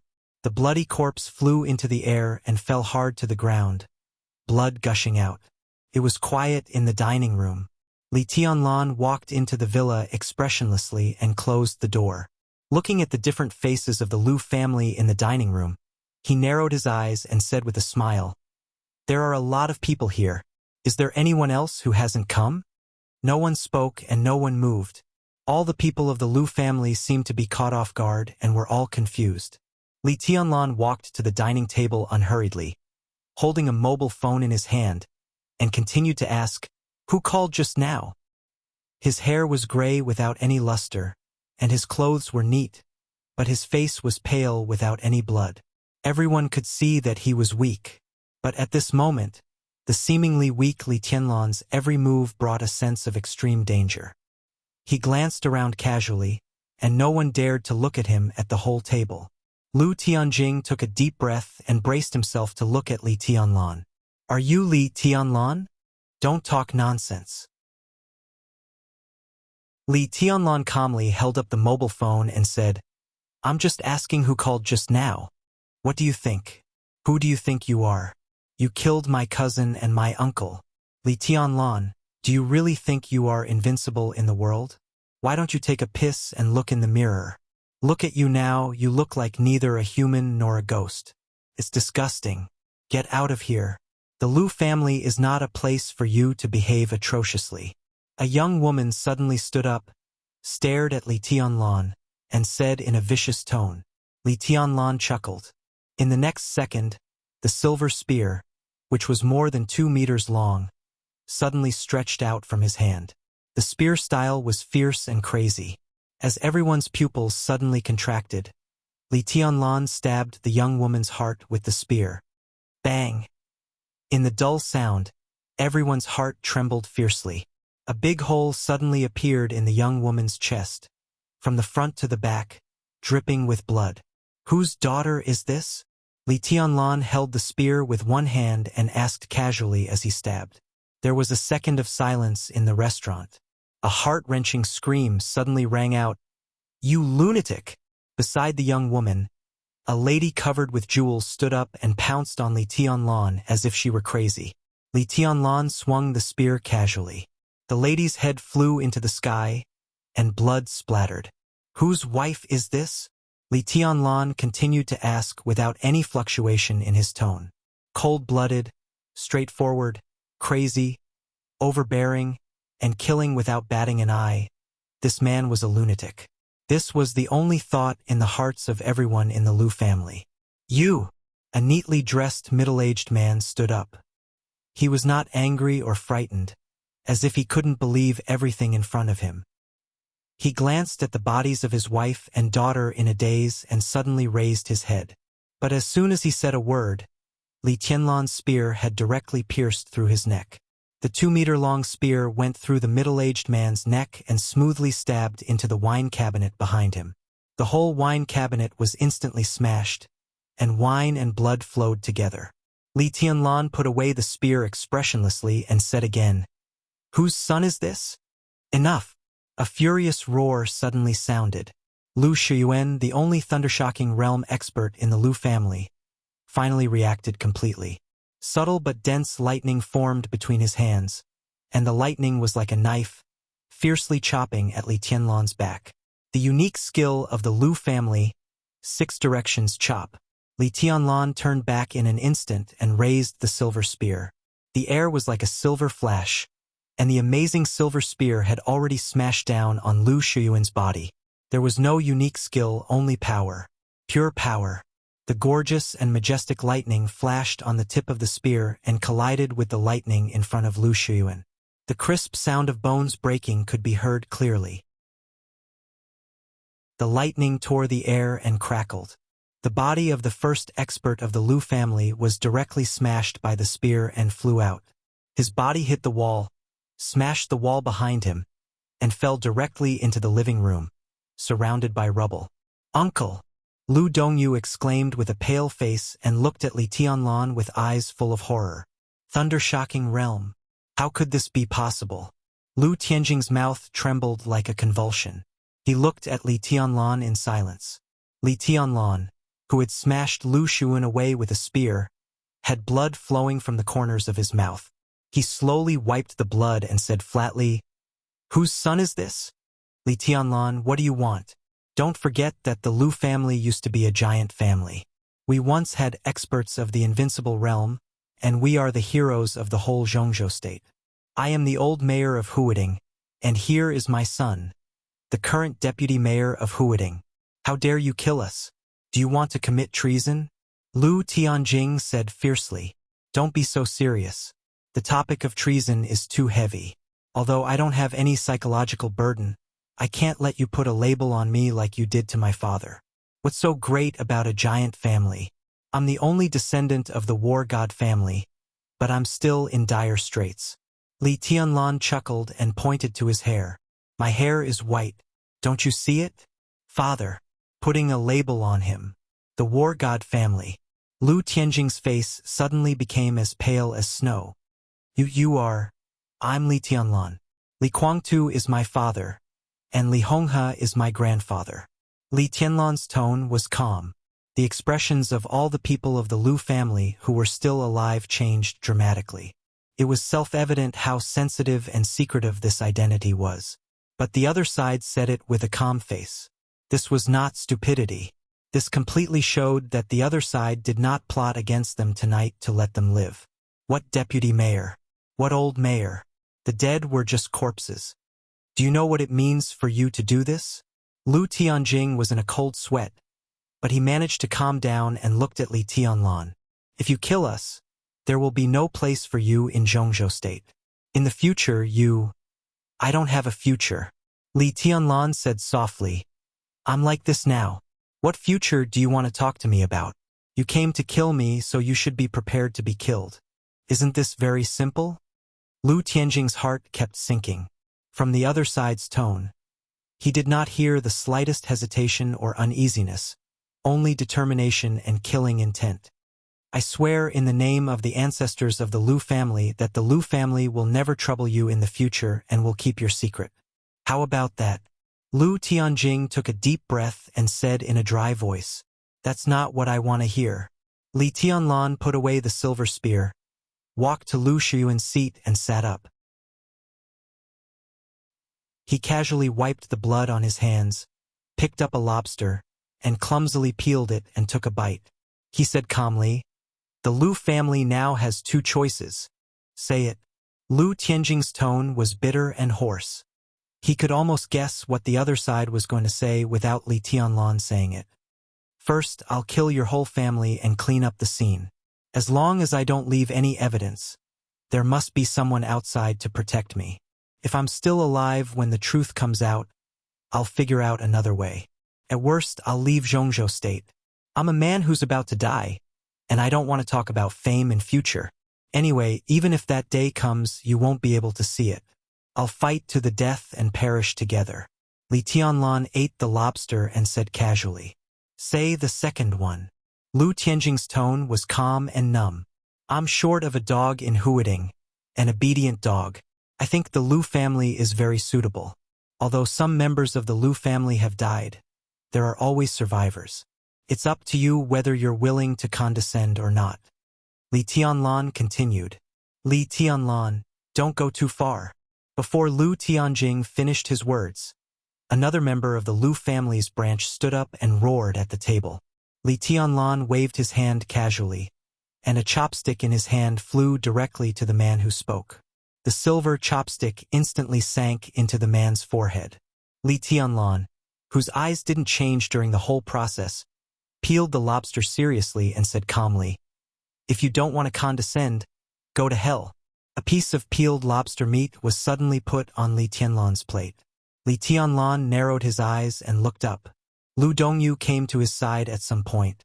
She calmly peeled the lobster in her hand and continued to deliver the lobster meat to him without saying a word. Li Tianlan narrowed his eyes and smiled gloomily. Lu Dongyu, how dare you? You traitor. One of Lu Dongyu's distant uncles stood up and looked incredulously at Lu Dongyu, who served Li Tianlan. His eyes seemed to be spewing fire. Lu Dongyu did her own thing with a poker face. Dongyu, send him to hell. Li Tianlan narrowed his eyes and smiled gloomily. Swish! Lu Dongyu waved her hand without hesitation. A dagger shot out of her sleeve and instantly pierced the throat of her so-called uncle. Women are the most sensible, aren't they? Li Tianlan suddenly said in a flat tone. I don't want to die. The Lu family can't die. Lu Dongyu's voice was stiff. Li Tianlan could clearly feel how unwilling and humiliated this woman, who stood in front of him condescendingly when they met for the first time, was. But she still stood there, and even the movement of her hands became more and more gentle. Go and get me some rice. I'm hungry. Li Tianlan pushed the plate in front of him and ordered, You can poison it. If you can't poison me, you will die. Lu Dongyu's face was slightly pale. She turned and left without saying a word. Lu Tianjing looked at his granddaughter with a complicated expression and said nothing. Tell me what you think. Li Tianlan looked at Lu Tianjing and said, I don't want to wait. I'm willing. Lu Tianjing seemed to have aged 20 years in an instant. His tone was vicissitude and sad. He gritted his teeth and said word by word, The Lu family is willing to be your dog. Those who are willing kneel down. Li Tianlan lit a cigarette and said casually, Silence. 1 second. 10 seconds. Half a minute. Lu Tianjing got up shakily and was the first to kneel on the ground. Then everyone knelt on the ground. Some people burst into tears, and some looked numb. Who could have thought of crushing their knees and spines with pure force in Lu Tianqing's era? Who could have thought of it? Lu Dongyu came over with a bowl of rice. Looking at her grandfather kneeling on the ground, she hesitated and also wanted to kneel. "You stand." Li Tianlan took the bowl and chopsticks and said lightly, "You did a good job, but I don't trust you." He took a mouthful of rice and continued, "How can I trust you? Tell me what you think is important." He paused and continued, "For example, Kunlun City." Chapter 86. Li Tianlan was not worried that the Lu family would not cooperate. Both Li Tianlan and Lu Tianjing knew how unreliable the so-called loyalty and power bought with pure violence were. The Lu family's style of doing things had always been calm and steady. They were good at compromise and forbearance. This kind of family undoubtedly lacked a bit of bloodthirstiness and was even looked down upon most of the time. However, it was undeniable that this kind of family had the strongest vitality. Since Lu Tianjing chose to kneel, it showed that he had the confidence to come up with a bargaining chip to make Li Tianlan temporarily trust them, which was what Li Tianlan needed most. If it weren't for the excessive overdraft of his vitality with that sword strike, Li Tianlan might choose to play with the Lu family slowly. He was calm and cautious, taking risks and gambling. It was not impossible, but when there was a safer way, he was not willing to choose the most dangerous one. But with the complete overdraft of his vitality and potential, Li Tianlan changed. In the face of strangers, he became bloodthirsty and cold-blooded, and his mind became more and more crazy. In the face of the Lu family's revenge, he did not hesitate to kill them. Such a fierce move was undoubtedly risky, but Li Tianlan felt that there was nothing wrong with it. It was nothing more than gambling with his life for the lives of the Lu family. If the Lu family were more unyielding, Li Tianlan would not mind killing them all. Because it involved a senior official at the level of deputy governor, the high-level officials of Zhongzhou state were bound to be furious. Layers of pressure would be transmitted to Huiding. No matter how clean Li Tianlan did it, the truth would be found out bit by bit. At that time, the academics would never stand up for him because of this matter, and Samsara and Sai City were also out of their reach. Li Tianlan did not know and did not want to know how the Dongqing clan would react. In his current state, it seemed that he had no capital to think about the future. This time he came to the Lu family, his purpose was clear. He would either be a dog or die. Under the deterrence of absolute violence, would the Lu family compromise for the sake of future survival? Or would they die for the sake of past hatred? Looking at Lu Tianjing and others kneeling at the table in silence, Li Tianlan's eyes were calm. The answer seemed to be obvious. This was the best result for both sides, and also the result that Li Tianlan wanted the most. As a mature, wealthy family that had developed for nearly 100 years, the Lu family would give up grudges and loyalty when the whole family was facing death. This was the most realistic, mature, cruel, and most likely result. A life and death struggle? Li Tianlan was determined, but the Lu family did not have the courage. "Tell me, Mr. Lu, how should I trust you?" The living room was filled with the smell of blood. Li Tianlan ate slowly and calmly. As an important part of the Special Warfare Group, the Lu family was also one of the important peripheral forces of Kunlun City. Before Lu Tianqing died, he was an invincible realm expert at his peak. It was impossible for such a family to have no secrets. If the Lu family could come up with a secret that could win his trust for the time being, Li Tianlan's seemingly risky move, but in fact it was not a big gamble, was the right move. "Dongyu," Lu Tianjing suddenly said, "Go to your father's study. There is a mechanism under the third grid on the right side of the bookcase. There are 3 password walls behind the mechanism. The password of the first 2 walls is your grandfather's death date and your father's ID number. The third wall is your brother's and your birthday on the lunar calendar. Go in and take out the things inside." Lu Dongyu, who was serving Li Tianlan, was stunned. Her first reaction was to look at Li Tianlan subconsciously. "Go." Li Tianlan waved his hand casually. He had 1 foot over the thundershocking realm. With his current strength, at least in the Lu family, he didn't need to be afraid of anything. Lu Dongyu, whose eyes were a little confused, quickly went upstairs. Lu Tianjing knelt where he was, with a painful and miserable expression. Something very important? Li Tianlan looked at Lu Tianjing with a faint smile. It's not as important as the survival of the Lu family. Lu Tianjing's tone was a little numb. Li Tianlan took a deep look at him and said nothing. The old mayor of Huading did have the wisdom to compromise. The Lu family almost surrendered to him as a whole, which was much better than what he had expected before he came here. He had thought that even if the Lu family would compromise, it would only happen after only a few people were left in the family after they died. Who would have thought that Lu Tianjing would be so straightforward? Just a few people from the Lu family's branches died, and the main branch hadn't moved, but the old man directly knelt down. He was steady and calm, thinking of what Li Baidian said when he told him the address of the Lu family. Li Tianlan smiled. He was really calm, so calm and rational that it chilled people's hearts. Lu Dongyu's charming figure disappeared on the 2nd floor of the villa. Li Tianlan looked thoughtfully in the direction she left. His intuition told him that what Lu Dongyu brought back this time was definitely not trivial. The footsteps upstairs disappeared for less than 3 minutes, and then they sounded again. The sound of stilettos tapping on the steps of the villa was clear and light. Lu Dongyu trotted downstairs with a square metal box about 50 or 60 centimeters in her arms. The box was inconspicuous gray and white. It looked extremely old and inconspicuous. There was no password on it, only a small screen. The screen was dim and obviously not turned on. Lu Dongyu came to the dining room and directly handed the box to Li Tianlan. The corners of Lu Tianjing's mouth twitched, and he felt more and more upset. In the past few minutes, his heart could be said to be suffering. He hoped that Lu Dongyu could escape with the box, but he also hoped that she would come down quickly with the box. Now the result was clear, and there was no point in thinking about it. Bring your father here.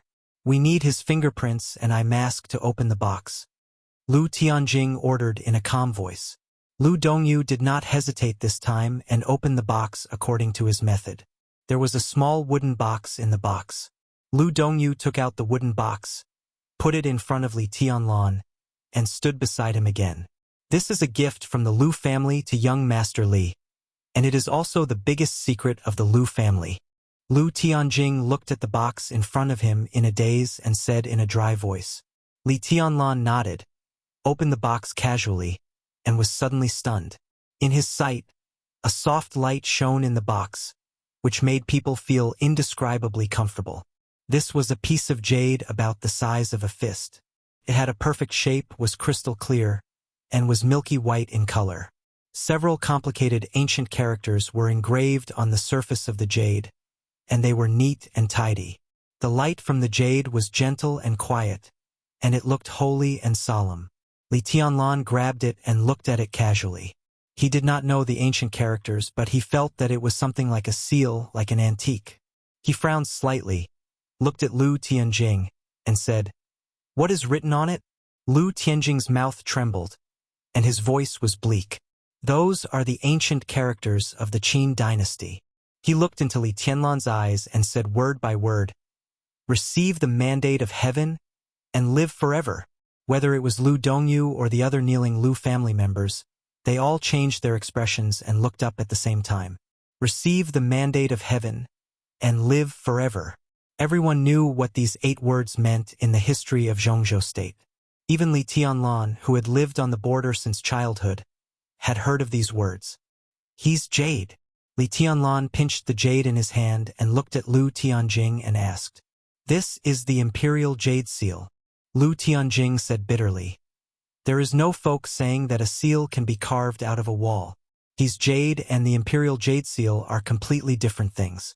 The one in young Master Li's hand is the imperial jade seal that has long been lost in history." Li Tianlan narrowed his eyes and said calmly, "I'm afraid the Lu family can't get this kind of thing, can they? This is..." Lu Tianjing's body trembled slightly, and he gritted his teeth and said, "This should belong to Kunlun City. Gu Qingfeng found the imperial jade seal in a relic, but he didn't have time to bring it back to Kunlun City. Instead, my brother secretly took it back to the Lu family. My brother could enter the invincible realm because of this thing. Gu Qingfeng? Li Tianlan asked with interest. Gu Qingfeng is the superior of the invincible realm in the previous generation of Kunlun City, and also the father of Gu Qianchuan, the first elder of Kunlun City. He was my brother's teacher. Lu Tianjing said more and more fluently. The imperial jade seal had changed owners. In order to survive, there was nothing he couldn't say now. When Gu Qingfeng just got the imperial jade seal, he was ambushed and seriously injured. When he was dying, he was attacked by my brother, and the imperial jade seal fell into the hands of the Lu family. For decades, Kunlun City didn't know about it at all. He attacked his teacher. Li Tianlan raised his eyebrows slightly, and his tone had a hint that no one could understand. What teacher? Lu Tianjing's tone was a little ferocious. Gu Qingfeng completely regarded my brother as a servant and a slave at that time. If he casually gave advice to my brother with unique skills, how could my brother barely enter the fire-flaming realm at the age of 35? Late bloomer? It's all bullshit. With my brother's talent, if he met a famous teacher, he would have entered the invincible realm long ago. He's a bullshit teacher. Later, even if my brother entered the thunder-shocking realm, it was Senior Gu Yinshan who secretly helped him. My brother owed him a great debt of gratitude. He asked my brother to kill Gu Qingfeng. How could my brother refuse? Li Tianlan frowned slightly. Lu Dongyu, who always paid attention to Li Tianlan's expression, said softly, Gu Yinshan was Gu Xingyun's uncle, and now he is dead. 20 years ago, Gu Xingyun's bloodline could only be regarded as a branch, and Gu Qianchuan's bloodline was the direct line. But because Gu Qingfeng died early, and Gu Xingyun entered the invincible realm early, the highest power of Kunlun City is now in the hands of Gu Xingyun.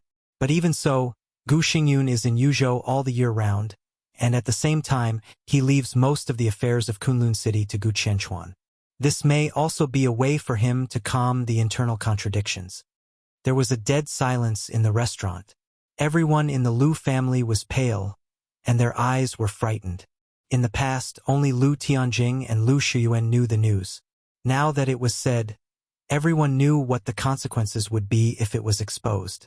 If Gu Qingfeng had not died, even if Gu Xingyun entered the invincible realm, the leading power of Kunlun City would not have fallen into Gu Xingyun's hands. Once the news was leaked, regardless of what would happen inside Kunlun City, whether it was Gu Xingyun or Gu Qianchuan, they would completely tear the Lu family to pieces in order to kill them or take revenge. This bargaining chip was so heavy. As they handed over the imperial jade seal, it could be said that the fate of all the Lu family members had been completely controlled by Li Tianlan. Li Tianlan held the imperial jade seal and remained silent. Today, I sent someone to kill you because I received an order from Gu Qianchuan. Everyone knows that you disabled Zhong Xiaofeng. Gu Qianchuan wants to use your death to provoke the contradictions between other groups and the Prince Group. In recent years, although the Prince Group and the Special Warfare Group have been very close, the former's dependence on Kunlun City has become less and less. But for the time being, the Special Warfare Group still needs the help of the Prince Group. Once the Prince Group is under pressure, they will continue to cooperate with Kunlun City. At that time, they can get more benefits. Lu Tianjing simply told everything he knew. Of course, this is just Gu Qianchuan's superficial explanation. As for whether he has other purposes, I don't know. As far as I know, a big shot of the invincible realm outside the country has come to Huading a week ago. Gu Qianchuan's visit to Huading this time seems to be a little strange. What do you want to say? Li Tianlan suddenly said. Lu Tianjing paused and then said flatly, I just have some of my own speculations. I don't have any evidence. Kunlun City, Gu Qianchuan, a big shot of the invincible realm outside the country, the disappearance of Wang Yuetong. Li Tianlan narrowed his eyes and said flatly, a big shot of the invincible realm outside the country? Who? The second master of the Jiang family outside the country, Jiang Chenyan, codenamed Black Hand, ranks 6th on the holy list. Of course, without the murderous weapon, Jiang Chenyan is qualified to use the Legend of Qin. Once he comes to Zhongzhou State with the Legend of Qin, his combat capability will only be more terrifying. Lu Tianjing whispered, "The Legend of Qin, the murderous weapon of the Jiang family." This was the name of the third murderous weapon that Li Tianlan heard. When an invincible realm expert held a murderous weapon, his strength would almost double. Li Tianlan had no interest in the Jiang family. He just wondered if Jiang Chenyan had the strength to kidnap Wang Yuetong if he came to Zhongzhou State with the Legend of Qin. Did the Jiang family and the Wang family of Beihai not invade each other? Or were they hostile to each other? Li Tianlan held the jade seal in his hand and suddenly said, "Do one thing. Let all the curtain take action and thoroughly investigate the whereabouts of Wang Yuetong." His heart twitched and he continued to say, "I want to see her alive, and I want to see her dead body." Lu Tianjing silently picked up the phone and gave the order. Then he continued to kneel on the ground without saying a word. "Was Lu Tianqing involved in my father's treason? How much do you know?" Li Tianlan asked abruptly, playing with the jade seal in his hand and looking at Lu Tianjing, who had put down the phone. "I don't know." Lu Tianjing shook his head. "My brother had just entered the invincible realm and was seriously injured when he came back. He didn't tell me about it." Li Tianlan glanced at Lu Tianjing and didn't ask further. The treason case, from the beginning to the end, was a series of processes, and the truth was deeply hidden. Even if Lu Tianjing was Lu Tianqing's younger brother, it was normal that he didn't know about it. "Tell me about the Imperial Jade Seal." Li Tianlan put the jade seal on the table. Before he could continue, his cell phone suddenly vibrated. Li Tianlan looked at the number, stood up abruptly, and answered without hesitation. On the phone, a clear and nervous voice sounded, a little uneasy and pitiful. Where have you been?" Li Tianlan took a deep breath, suppressed his emotions, and said calmly, "Where are you?" "I'm in the 9th building of Yonghua Villa."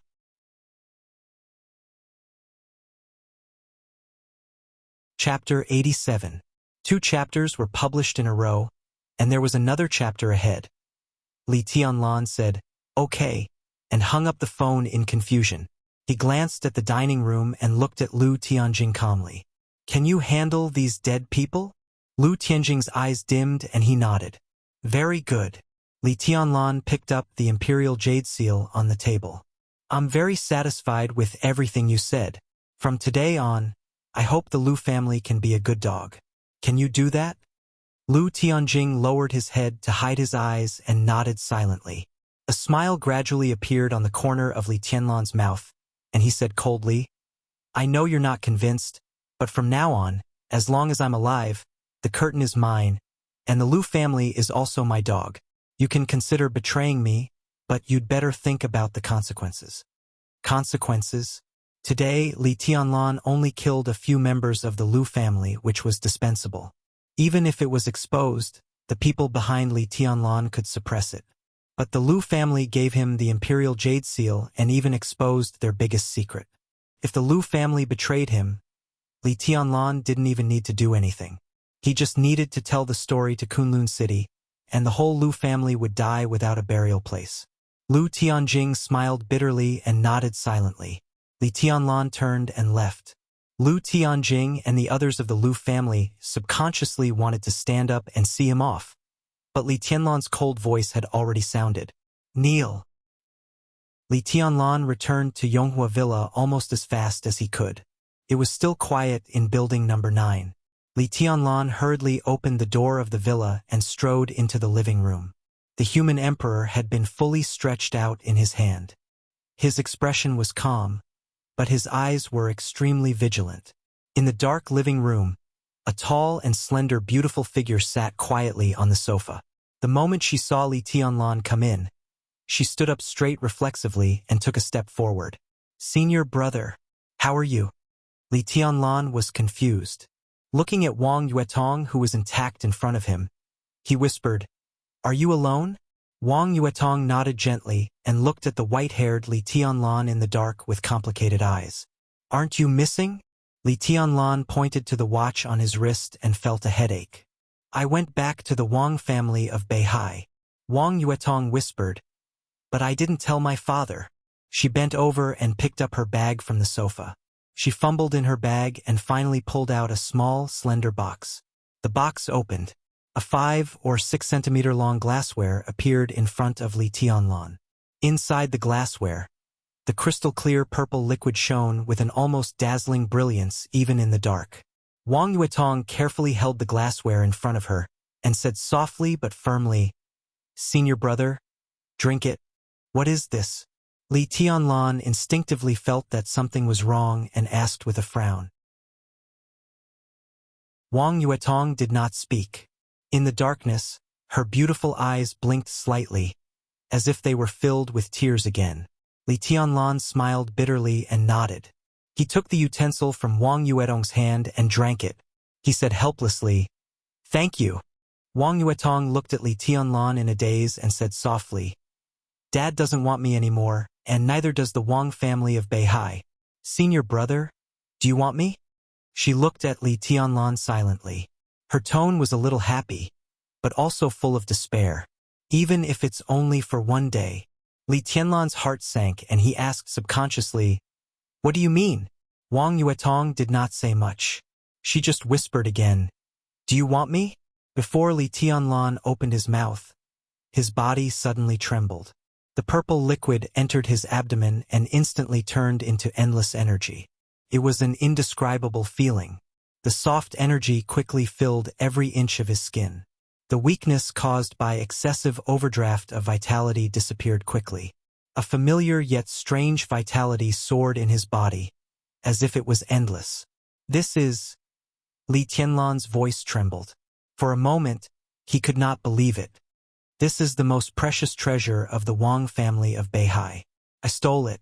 Wang Yuetong wiped away her tears and said in a choked voice, "I don't want you to die." "Maybe you're right. I'm a bitch, but I just don't want you to die.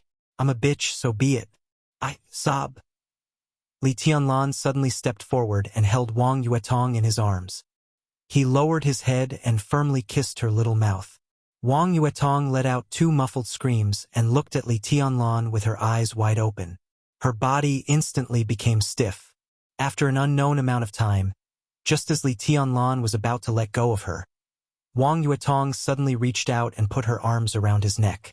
She began to respond fiercely. It was a long, long time. The long kiss that seemed to be suffocating was young and passionate. It seemed to last forever or until the end of time. Li Tianlan's hand that was stroking Wang Yuetong's back subconsciously wanted to lift her sweater and put his hand inside. Wang Yuetong uttered a few meaningless syllables, but her arms around Li Tianlan's neck became tighter and tighter. The phone suddenly rang. The sudden ringtone instantly woke the two of them up. Li Tianlan's body shook. He looked at the caller ID and suddenly felt more embarrassed. Qin Weibai. At this time, she should have arrived in Billy State, right? Just got off the plane? At this moment, although Li Tianlan knew that Qin Weibai was thousands of miles away, he could not help but feel like he was caught in bed. Without hesitation, he pressed the answer button and said hello. He did not know why he sounded so guilty. "Where are you?" Qin Weibai's voice was soft and charming, like a spring breeze. At home." Li Tianlan subconsciously glanced at Wang Yuetong, but he saw that the little princess's big eyes were blurred. It seemed that she had not come to her senses yet. She just stared at him. Li Tianlan's forehead was covered with cold sweat, and his tone was a little stuttering. "By yourself? I'll ask the old man to accompany you and talk to you." Qin Weibai said softly. Li Tianlan hesitated. He wanted to lie, but when the words came to his mouth, he was ready to tell the truth. "Well, Yuetong is also there." On the phone, Qin Weibai suddenly fell into silence. Li Tianlan's palms were full of sweat, but he did not know how to explain. After nearly half a minute, Qin Weibai's soft voice continued to come through the phone. He could not tell what her mood was. "I've tidied up our bedroom and changed the sheets. You can use it." Li Tianlan broke into a cold sweat and said subconsciously, "No, little Bai, listen to my explanation." On the phone, Qin Weibai chuckled. Fool, it's okay. Her voice was still soft, with indescribable meekness and affection. I've arrived in Billy's state. Wait for me, I'll go back right away. Li Tianlan stared blankly at the phone that was hung up. For a moment his heart was in a mess. Senior brother. Wang Yuetong's face was rosy and charming. The darkness of the living room perfectly covered her face full of lust. But her voice was unusually charming, with a trace of shyness of a girl whose first kiss was taken away. Is it her? Li Tianlan nodded and said softly, I suddenly find myself quite a bastard. Yuetong, I'm a half-hearted scum, right? Wang Yuetong was slightly silent. After a long time, she said softly, I have a biological mother and 2 stepmothers. Li Tianlan. Where did you go tonight? Seeing that Li Tianlan did not make a clear statement, Wang Yuetong seemed to be a little resentful and asked in a faint voice, I went out for a walk and found a good dog. Li Tianlan forced himself to calm down. He wanted to call Qin Weibai again, but he also knew that whether she was angry or not, it was very inappropriate to call him now. Do you like dogs? Wang Yuetong tilted her small head slightly. I also have a dog. I've been raising it at second uncle's place these days. I was going to take it to the Sky Academy. Senior brother, can I give it to you? Li Tianlan nodded with a smile. In a very short time, his physical condition was getting better and better. Although this energy was far from enough to heal him, it had temporarily brought him out of danger. The most precious treasure of the Wang family of Beihai? He looked at Wang Yuetong and thought of the long kiss just now. His heart was in a mess, and he could not figure out what the relationship between him and Wang Yuetong was now. He suppressed his inner thoughts and casually touched his pocket, trying to find a cigarette. However, he inadvertently took out the bulging imperial jade seal in his pocket. Li Tianlan was stunned. He took out the imperial jade seal and put it on the tea table silent. It was dark in the living room. The milky white imperial jade seal quietly emitted a soft and holy light, which was particularly eye-catching. What is this? Wang Yuetong's eyes were attracted at once, and she asked subconsciously, This is a treasure. Li Tianlan chuckled. He did not intend to tell them about the Lu family. The Lu family was his dog, but this dog was still very useful in the Special Warfare Group for the time being. If he made the Lu family break with the Special Warfare Group now, not to mention whether it was in his interest or not, even Lu Tianjing would not agree. Break with Kunlun City completely? That was also the tragic death of the whole family. There was not much difference whether they died earlier or later. It was the best choice for both sides to let the Lu family hide in the dark. Li Tianlan took a deep breath, looked at the imperial jade seal on the table, and said with a smile, After I study it for a while, I will cut it into a few pieces of jade and give them to you. The one who got the imperial jade seal would get the world. Li Tianlan had always scoffed at such words. But Lu Tianjing said that his brother Lu Tianqing entered the invincible realm with the imperial jade seal in front of him, which was worthy of his focus. The biggest secret of the Lu family could also be said to be Li Tianlan's most unexpected gain tonight. If he hadn't gone crazy tonight and gambled with the Lu family's life with his own, but used other means to slowly kill the Lu family, he might not have been able to get it in the end. The Curtain Intelligence Organization. The Imperial Jade Seal. Li Tianlan narrowed his eyes slightly and counted the gains tonight, looking calmer and calmer. For him at this stage, whether the Imperial Jade Seal had that mysterious effect was actually secondary. Most importantly, he got the Curtain Intelligence Organization. He entered Huading alone for less than a month. By chance, fortune and misfortune depended on each other. Now Li Tianlan's physical condition was unprecedentedly bad. But at the same time he got a small but at least in Huading, a foundation that no one dared to ignore. A foundation that belonged only to him, ordered by heaven. Live long and prosper. Under the soft light of the Imperial Jade Seal, the handwriting on the jade seemed to become clearer and clearer. Li Tianlan sat quietly and looked at the Imperial Jade Seal in front of him. In the darkness, his eyes narrowed slightly, deep and majestic.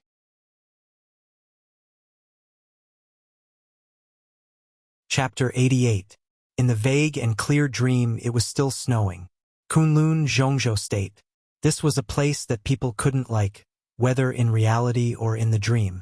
Looking from afar, the mountains were continuous, and the world was pure white, holy and unparalleled, like a fairyland. But in fact, in this world of ice and snow which didn't seem like a human world, it was the most torturous. This was the ancestor of all mountains in Zhongzhou State. The mountains here were high and the clouds were wide, and the air here was thin. The mountains were too high, and the snow was too cold. After staying here for a long time, it seemed that all the warmth and humanity would be covered by the heavy snow one after another. Everyone gradually became pure and became pure lunatics. This was a cold and cruel place. There was no morality, no bottom line, no right and wrong, no good and evil, and no warmth and kindness. Only the cold wind whistled between heaven and earth. Only the snow covered the mountains and fields. The snow was boundless. This was a place that would make people shudder at the thought of it. The sky of Kunlun in the dream was always gloomy and silent, with a kind of desperate black. The day here was not bright, and the night was not pure.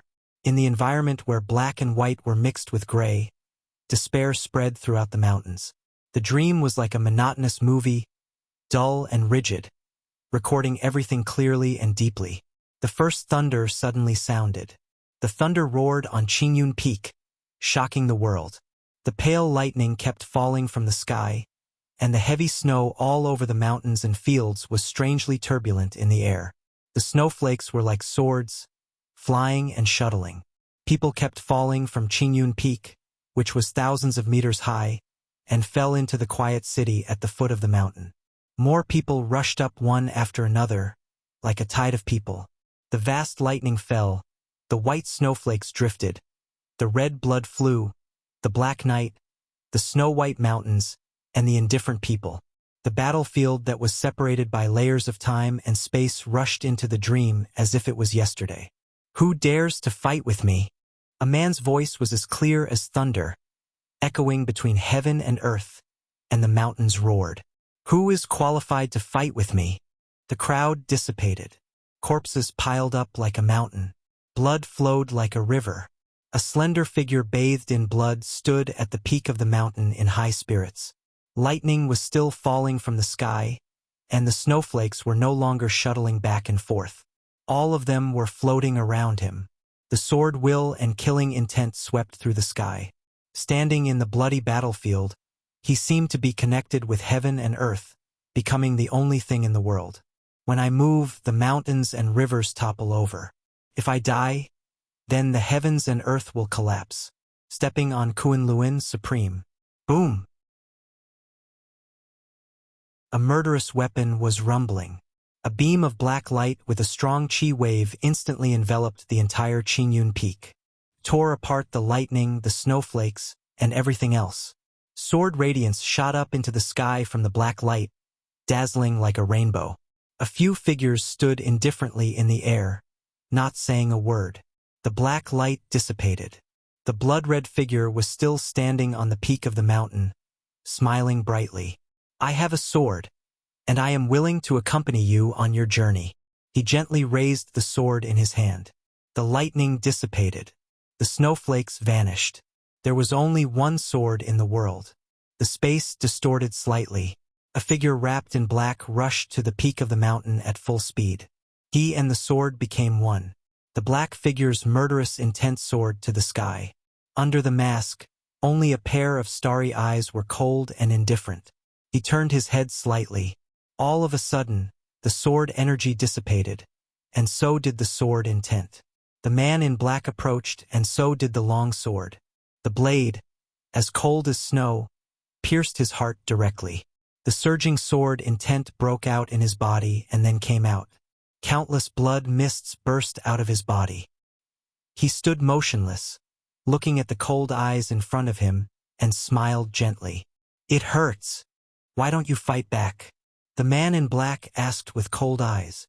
"You will die, and so will he." He continued to smile, as if nothing had happened. How dare an ordinary man call himself an emperor? Ridiculous. You will end up like this today, and Wang Tianzong will end up like this in the future. A gloomy and indifferent voice sounded in the air, cold and happy. He ignored it and just looked at her eyes quietly, as if he wanted to engrave them in his heart. I'm sorry.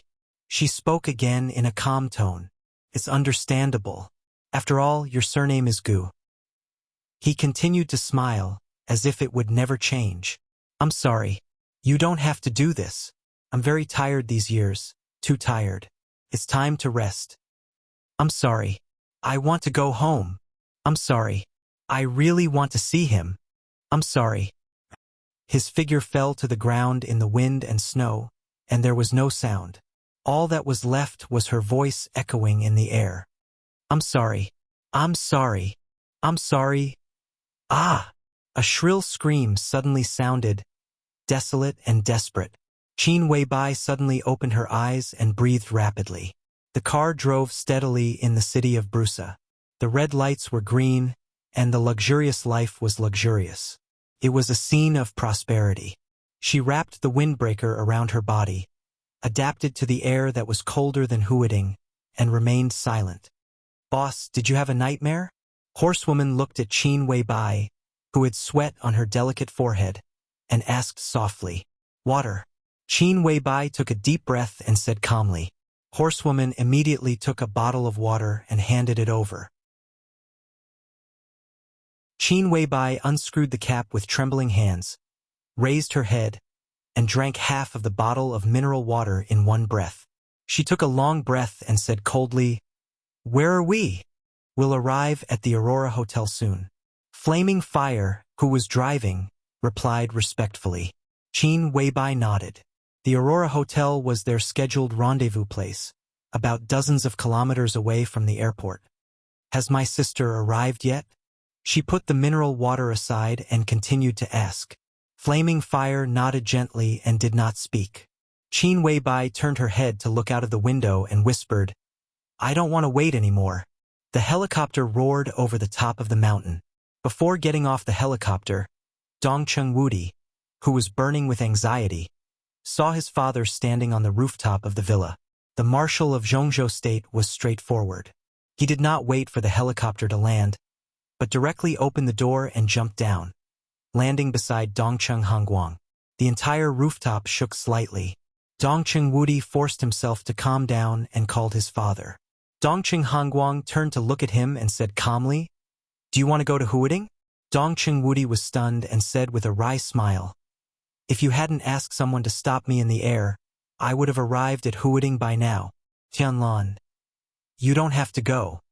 Dongcheng Hongguang interrupted him and said in a tough tone, It's not appropriate for you to go now. Dongcheng Wudi was silent and did not say a word. He knew that what his father said was right, but there were some things that could not be done simply by right or wrong. I just talked to Boss Qin on the phone, Dongcheng Hongguang said. Regardless of whether his son understood what he meant or not, he said again, You go back to the Border Control Corps immediately. Huading, don't go there yet. How about I meet him on the way? Dongcheng Wudi hesitated and could not help asking, You're not on the way. Dongcheng Hongguang looked into the distance and said coldly, Not to the south. I want you to go to the Northeast Corps, Sky Academy. The higher-ups of the academy held a high-standard welcome banquet in the evening to welcome Tribulation, the deputy governor of Sai City and the deputy director of teaching, to join the star of Yanhuang. All the teachers of the Sky Academy attended the banquet, and the atmosphere was warm. For the arrival of Tribulation, even Gu Yunxia, who was the most frightened in her heart, could only force a smile and welcome her deputy, who could not control herself because she was seriously injured. After the banquet, Zhuang Huayang had a secret talk with Tribulation and personally saw him out of the office. In the spacious office, the old headmaster picked up the red confidential phone on the table and skillfully dialed a number. Soon, a deep and gentle voice sounded on the phone, full of magnetism and impressive. Chief, I'm sorry to disturb your rest. Zhuang Huayang said with a smile and a casual tone. No, I'm still reviewing a few documents. Just now, Dongcheng Wudi, the killer, came to me and complained, so I was delayed. On the phone, The chief's voice was calm and gentle. "How is Li Tianlan?" He paused and continued to ask. "I don't know the specific situation, but as far as I know, it's not very optimistic." Zhuang Huayang hesitated and told the truth. He wanted to protect Li Tianlan, but he must not affect the chief's judgment. There was silence on the phone.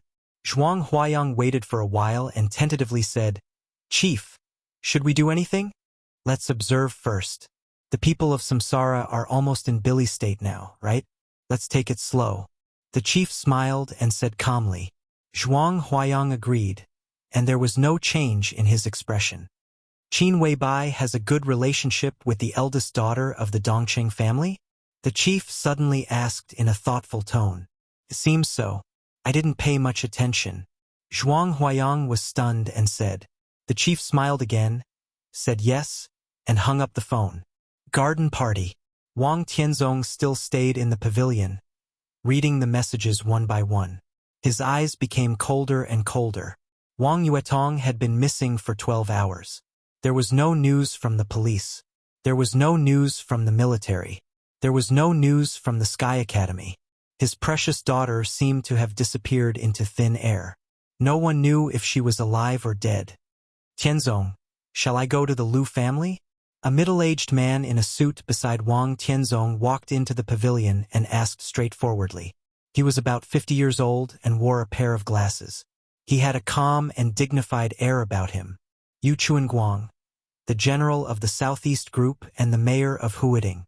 He was the leading figure of the entire Southeast Group in Huading and a strong contender for the top leader of Huading in the future. Yu Chuanguang was tough and meticulous. In the past 5 years, he played a wonderful game with Zhong Yongming, the leader of the Prince Group. As a member of the decision-making committee and the top leader, Zhong Yongming was higher than Yu Chuanguang in both rank and status. But in the past 5 years, Zhong Yongming did not gain any advantage from Yu Chuanguang. Yu Chuanguang had a great influence in all departments in the city. But after the Prince Group conquered Huading, a series of standing committees in Huading were also adjusted. Now the top leaders of Huading had already formed a situation of fragmentation, and Yu Chuanguang's advantage had also been greatly weakened. But even so, he could hold his ground in the confrontation with Zhong Yongming, which showed the political wisdom of the general of the Southeast Group.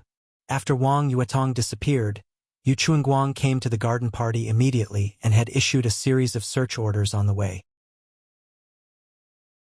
Under his direct intervention, almost all the forces in Huading had been dispatched to search for Wang Yuetong, but there was still no news of Wang Yuetong. She had been missing for 12 hours.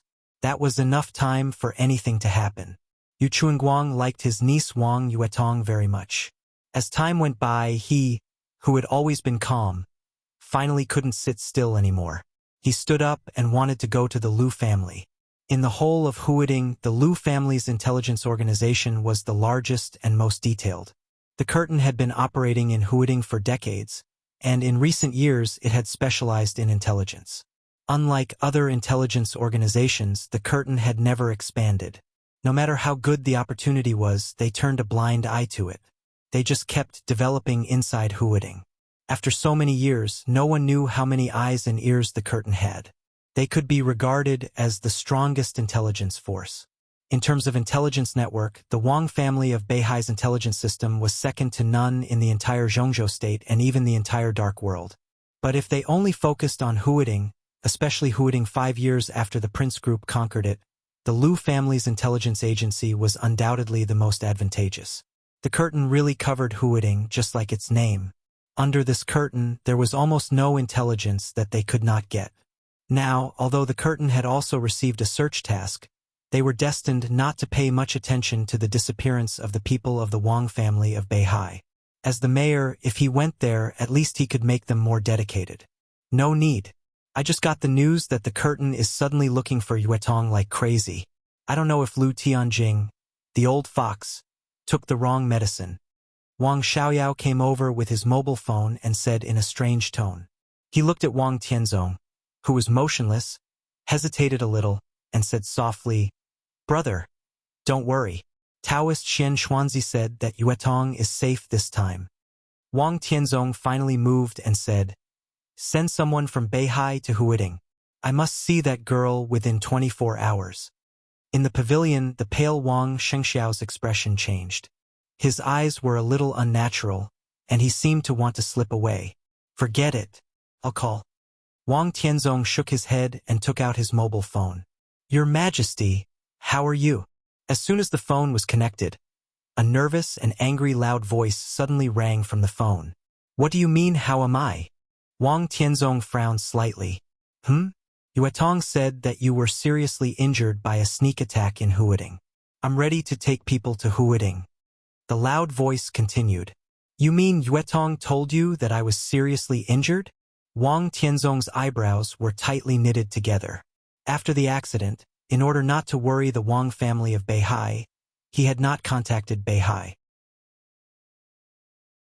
When Beihai heard that he was seriously injured, they would not doubt the words of the wicked girl and directly began to respond. In other words, Wang Yuetong not only did not disappear, but also returned to the Wang family of Beihai and played a trick on other high-level officials. Yes, Yuetong said that you were attacked by a murderous weapon and the situation was very critical. She asked Madame for the key to the secret warehouse and took a bottle of immortality potion. I also sent Impermanence to escort her, who knew that as soon as she arrived in Huiding, Yuetong disappeared. I'm in a mess. I can't get in touch with you, Xiaoyao and Shengxiao. What's going on? Wang Tianzong frowned more and more. Couldn't get in touch with him? There was no doubt that someone had done something to his mobile phone. Presumably, at this time, the news of his so-called serious injury was still confidential. Even if Beihai wanted to get in touch with him, they would not contact others. They would only contact people who could be 100% trusted. In this way, things suddenly became a big mistake. Wang Tianzong felt relaxed and a little depressed. He was relaxed because his precious daughter was fine. He was depressed because she took a bottle of immortality potion. Immortality potion had been the most precious treasure of the Wang family of Beihai for hundreds of years. Even if she could only get the first version of immortality potion, it was enough to cause a bloody storm in the dark world. A bottle of immortality potion meant nearly 20 years of vitality. For a dying old man, it meant 20 years of extra life. There were probably countless patriarchs of wealthy families all over the world who were willing to pay any price for a bottle of this kind of thing. But for hundreds of years, except for a small amount for its own use, the Wang family of Beihai had kept the rest strictly and never leaked any of it. The first generation of immortality potion, the second generation of immortality potion, youth, longevity lock, this whole series was called the immortality series in the Wang family of Beihai. Every potion could be said to be the foundation of the Wang family of Beihai, especially the immortality potion. Even if it was the first generation of immortality potion, the Wang family of Beihai had less than 10 stocks, but now one was stolen by Wang Yuetong. At this moment, Wang Tianzong felt as if a piece of his heart had been torn off, and he was almost mad with anger. Yuetong left for less than an hour. Madame couldn't sit still and took people to Huiding. We are the second group. Your Majesty, how are you? The loud voice continued to ring on the phone. Wang Tianzong gritted his teeth fiercely and said, I was not attacked at all. That wicked girl deceived you all. He pressed the phone hard, turned to look directly at Wang Shengxiao and asked, What happened? This drama was really wonderful.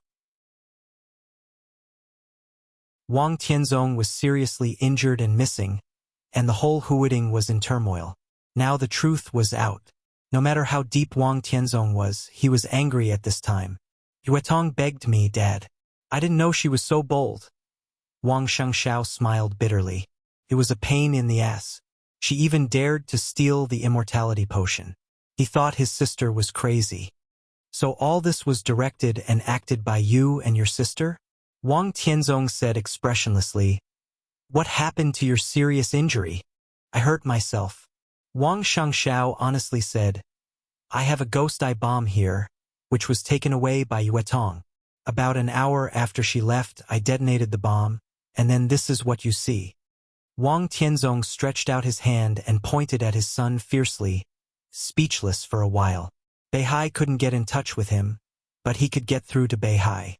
That was to say, if he had called a few hours earlier, this would not have happened at all.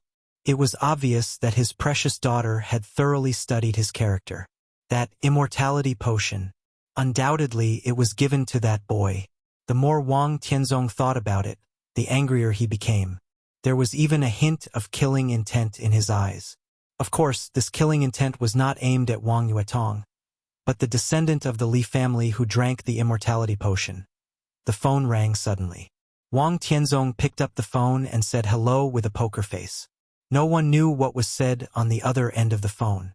The Sword Emperor of Zhongzhou State, who had never been so excited even when he lost the immortality potion, suddenly shook his body, and his attention was completely diverted.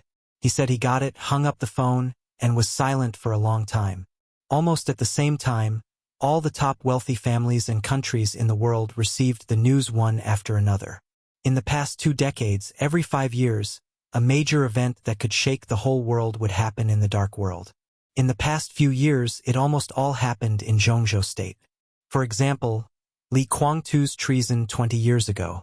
For example, Situ Zhongyue killed Lu Tianqing 10 years ago.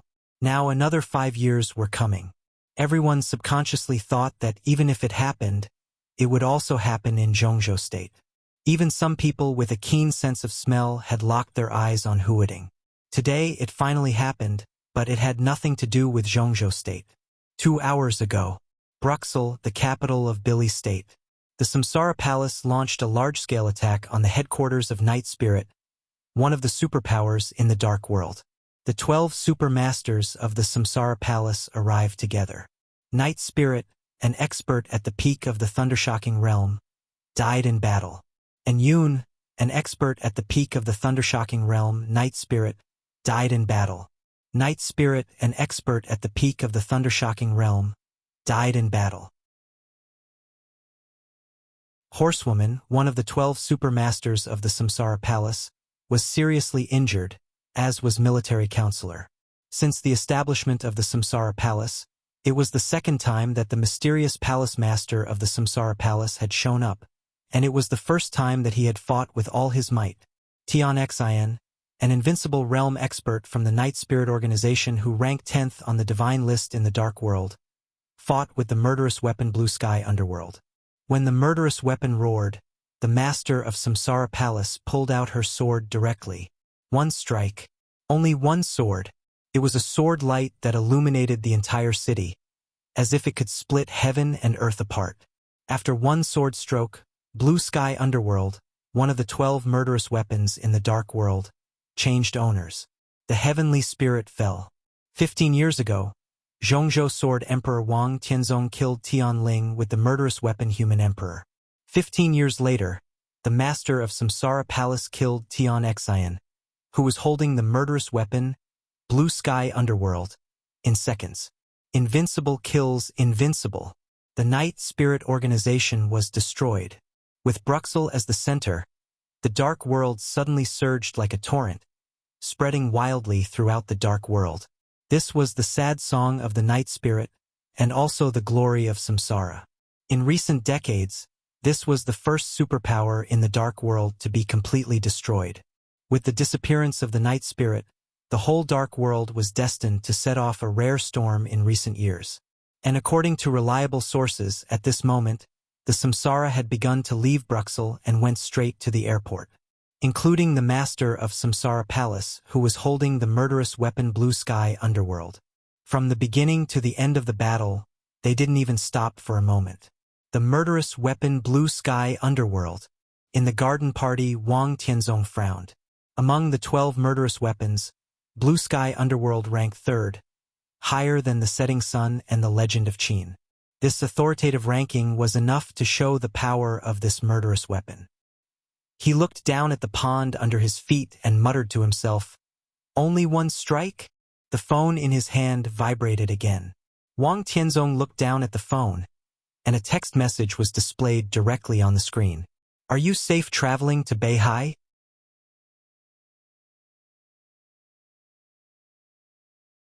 Chapter 89.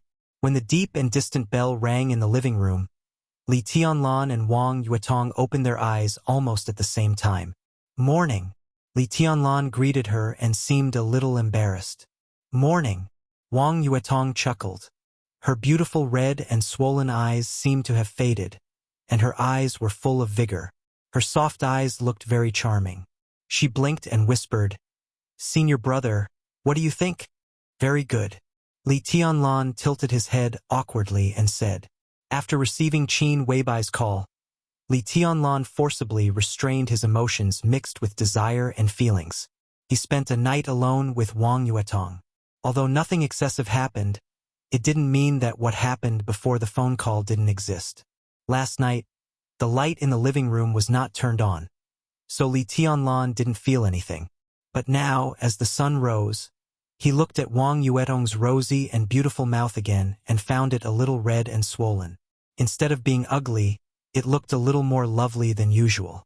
Li Tianlan subconsciously recalled Wang Yuetong's sweetness and gentleness, and the more he thought about it, the more fascinated he became. Perhaps a man's so-called bottom line was so fragile. No matter how firm he was in his rejection before, once he took the first step, everything after that would seem to be logical and logical. Even his sense of guilt would become smaller and smaller. This was probably what it meant by getting out of hand. Li Tianlan shook his head hard and shook the charming thoughts out of his mind. He got up and walked off the sofa. He carefully felt his body, and his face became calmer and calmer. Before the sword at the Sky Academy, his body was like a deep well filled with water. After that, all his essence, qi, spirit, vitality, and potential completely poured out like water from the well. Tribulation barely suppressed the sword, which was equivalent to leaving some water for the well. But the foundation at the bottom of the well had been completely damaged, and the small amount of water was still leaking out little by little. His strength was getting stronger and stronger, and his body was getting weaker and weaker. Almost every minute and every second, he was rapidly approaching death. Li Tianlan didn't know what the so-called most precious treasure of the Wang family of Beihai was, but now he had completely understood its nature-defying effect. As soon as the bottle of purple liquid entered his abdomen, endless vitality began to replenish his completely dry body. Now his body was still like a deep well that was almost dry, but the bottom of the well that had been completely destroyed condensed again and was even more solid than before. Right now, his body's condition was still not too good. At the very least, the state of a thunderclap kick and a chi-controlling kick still showed that his life force could not suppress the constantly expanding power. However, under the consolidation of the mysterious potion, his life force was no longer flowing away. In other words, under normal circumstances, Li Tianlan was now out of danger. Although he still had no hope of entering the invincible realm, he didn't have to be completely desperate.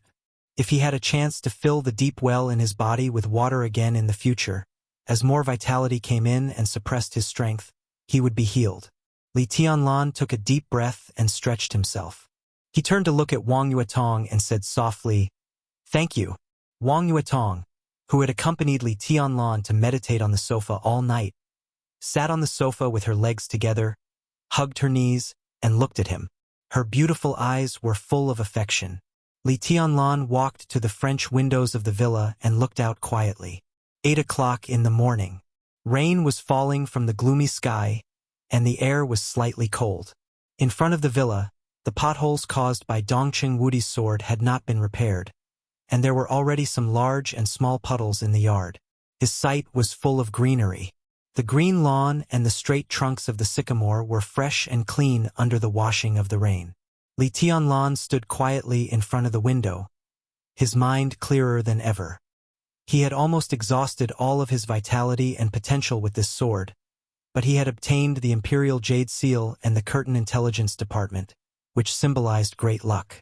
He was out of danger, but there was no hope of being invincible for the time being. This day was full of ups and downs, gains and losses. It was too wonderful. Before there was a definite way to help him recover from his injury, he didn't think he had gained anything, but at least he wouldn't lose too much. The faint sound of footsteps echoed in the dark living room. Wang Yuetong came to the window and held Li Tianlan tightly from behind. Her delicate little face was pressed against his back, and she silently listened to the rain outside the window. She whispered softly, "I'm sleepy." Li Tianlan had ups and downs yesterday, and Wang Yuetong's heart was also full of ups and downs. She was afraid that she had never been so rich in her life. Beihai province was far to the north of the northeast. It was a journey of 7,000 or 8,000 kilometers from Huading and back in one day.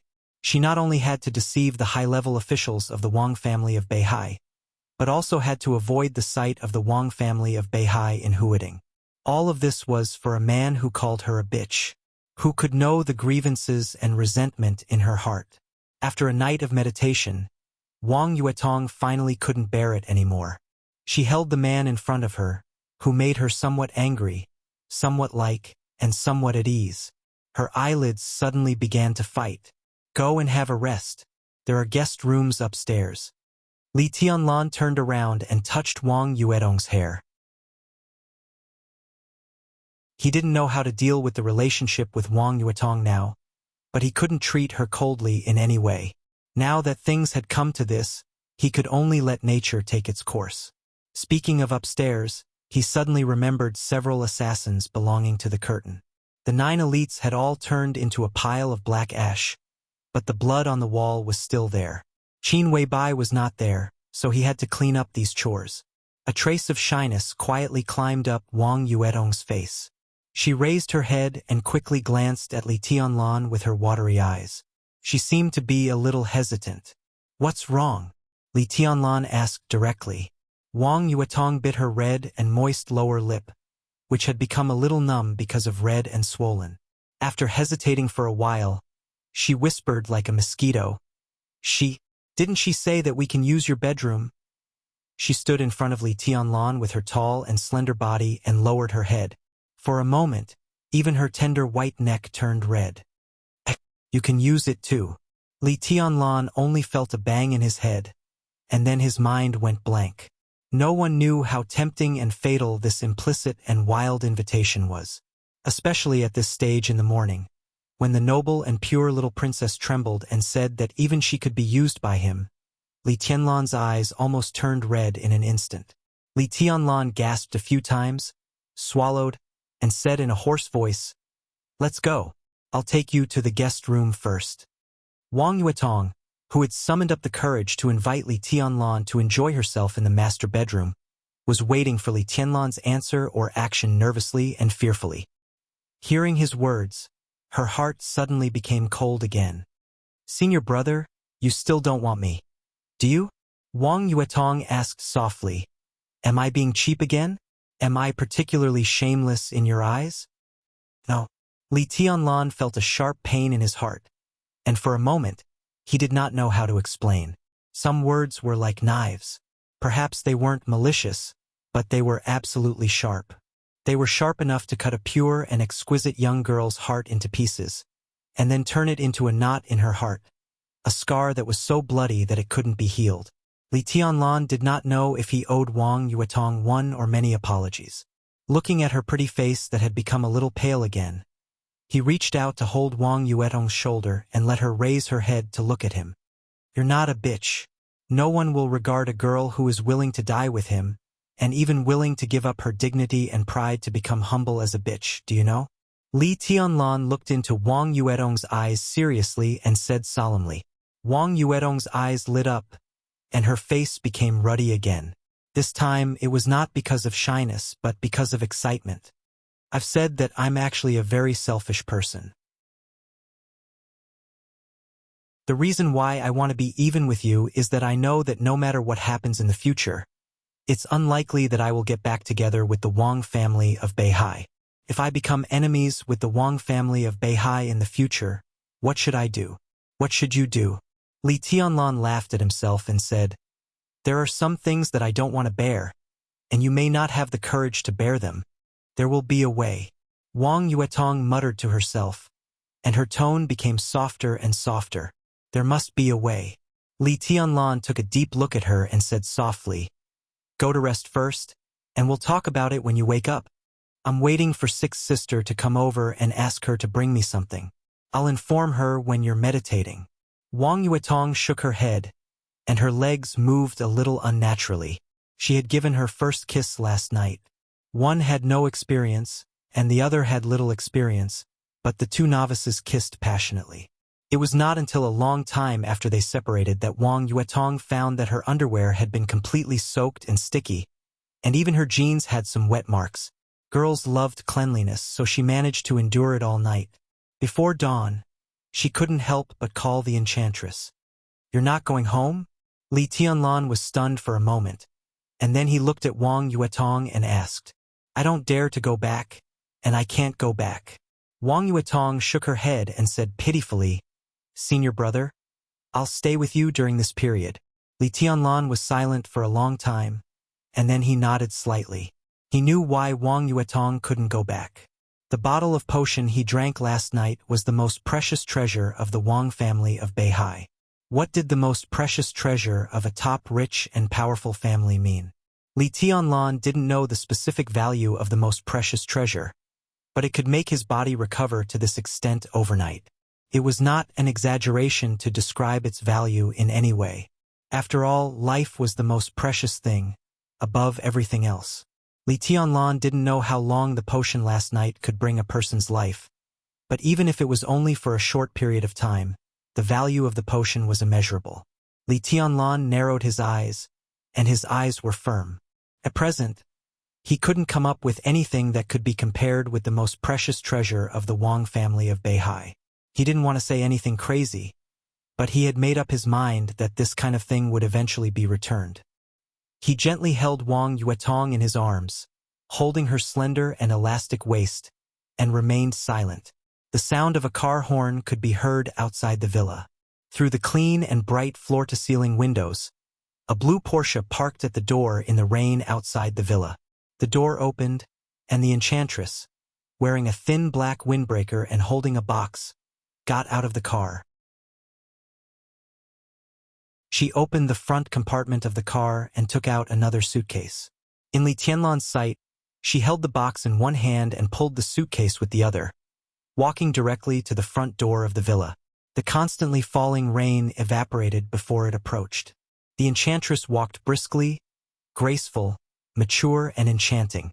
Li Tianlan let go of Wang Yuetong and let her trot to open the door. The enchantress handed the suitcase in her hand to Wang Yuetong and walked into the villa with the box in her hand. The box vibrated slightly in her hand, and it seemed to contain a living thing. Li Tianlan glanced at the box, nodded slightly, and said nothing. The relationship between the two seemed to be a little awkward. At the very least, he called her sixth sister. At least, he couldn't call her sixth sister now. "Did you take the immortality potion?" The enchantress looked at Li Tianlan with complicated eyes. Li Tianlan nodded silently and said nothing. At this time, it was inappropriate to say anything. "Yuetong?" The enchantress spoke softly and shook her head. "His Majesty is very angry. Yuetong is simply crazy. Do you know how much she has sacrificed for you? There are about 2 or 3 portions of the potion you took in Zhongzhou State, 1 or 2 portions in Germany, and the rest are in the Wang family of Beihai, but there are less than 10 portions. For hundreds of years, several invincible realm experts of the Wang family of Beihai would rather die than waste a bottle. Even His Majesty has not been so extravagant. Yuetong stole it and gave it to you. His Majesty was so angry that he almost broke off the father-daughter relationship with her." Li Tianlan subconsciously glanced at Wang Yuetong. Although he had tried to overestimate the preciousness of the most precious treasure of the Wang family of Beihai, listening to the enchantress's words, he still felt that he had underestimated it. The enchantress hesitated and continued, "Of course, if you are willing to join the Wang family of Beihai." Before she could finish her words, Li Tianlan's cell phone suddenly rang.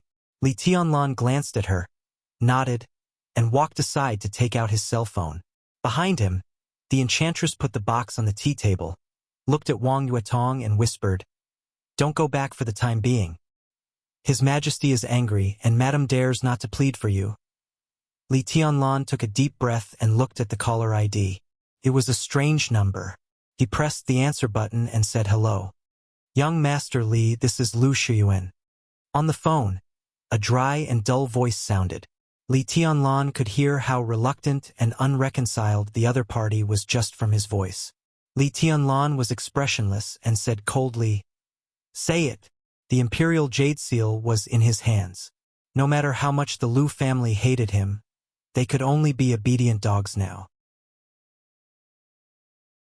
On the phone, Lu Xuan took a deep breath with great humiliation and said in a low voice, "We just got the news that last night, the Samsara Palace launched a large-scale attack on the Night Spirit Organization in Billy State. The Night Spirit Organization was destroyed, and the Blue Sky Underworld, one of the 12 murderous weapons, has fallen into the hands of the master of Samsara Palace." Li Tianlan's heart suddenly shook. "What about the casualties of the Samsara Palace?" "I'm not sure yet," Lu Xuan said calmly. "Zhongzhou State has made a response. He Ping, one of the standing committee members of Huading and the director of the Ministry of Politics and Law, has been suspended. Xiuqing failed to become an executive member and is said to be taking over He Ping's position. Tan Qinghua is said to be transferred out of the Eastern Theater of Operations. Dongcheng Qiuqi, the mayor of Wudong New Area, is said to be the secretary. Bai Qingqian was transferred to Guangzhou. It is said that she is also the secretary. Lu Xiuwei told them the information he had obtained. The people and things he mentioned were more or less related to Li Tianlan. Bai Qingqian? Li Tianlan frowned and asked. "General Dongqing's wife, Miss Bai. Guangzhou has always been considered the territory of the academic faction." Lu Xiuwei explained. "Oh," Li Tianlan said and hung up. Samsara had destroyed Night Spirit and obtained the murderous weapon. He Ping and Tan Qinghua's suspension and transfer were undoubtedly the goodwill that Zhongzhou State had shown to Samsara. As for the rest, perhaps it was the cooperation between the academics and the Dongqing clan. He held the phone and subconsciously dialed Qin Weibai's number. However, he found that the other party's phone was turned off. Li Tianlan took a deep breath and walked back to the living room absent-mindedly. He was getting more and more worried. In the living room, Wang Yuetong was holding a golden puppy and talking to the enchantress. Seeing Li Tianlan coming over, she got up gently and said with a smile, "Senior brother, Sixth sister brought my dog here. I'll give it to you. How about we take it to the Sky Academy?" Li Tianlan nodded with a smile and took the puppy in his arms. "It's very cute. Well, it's called Baby. It's only 3 months old."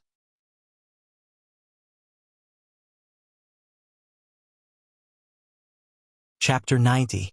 As the youngest provincial administrative district in Zhongzhou State, Beihai Province, the land that once belonged to Snow Country and East Island, covered nearly 160,000 square kilometers.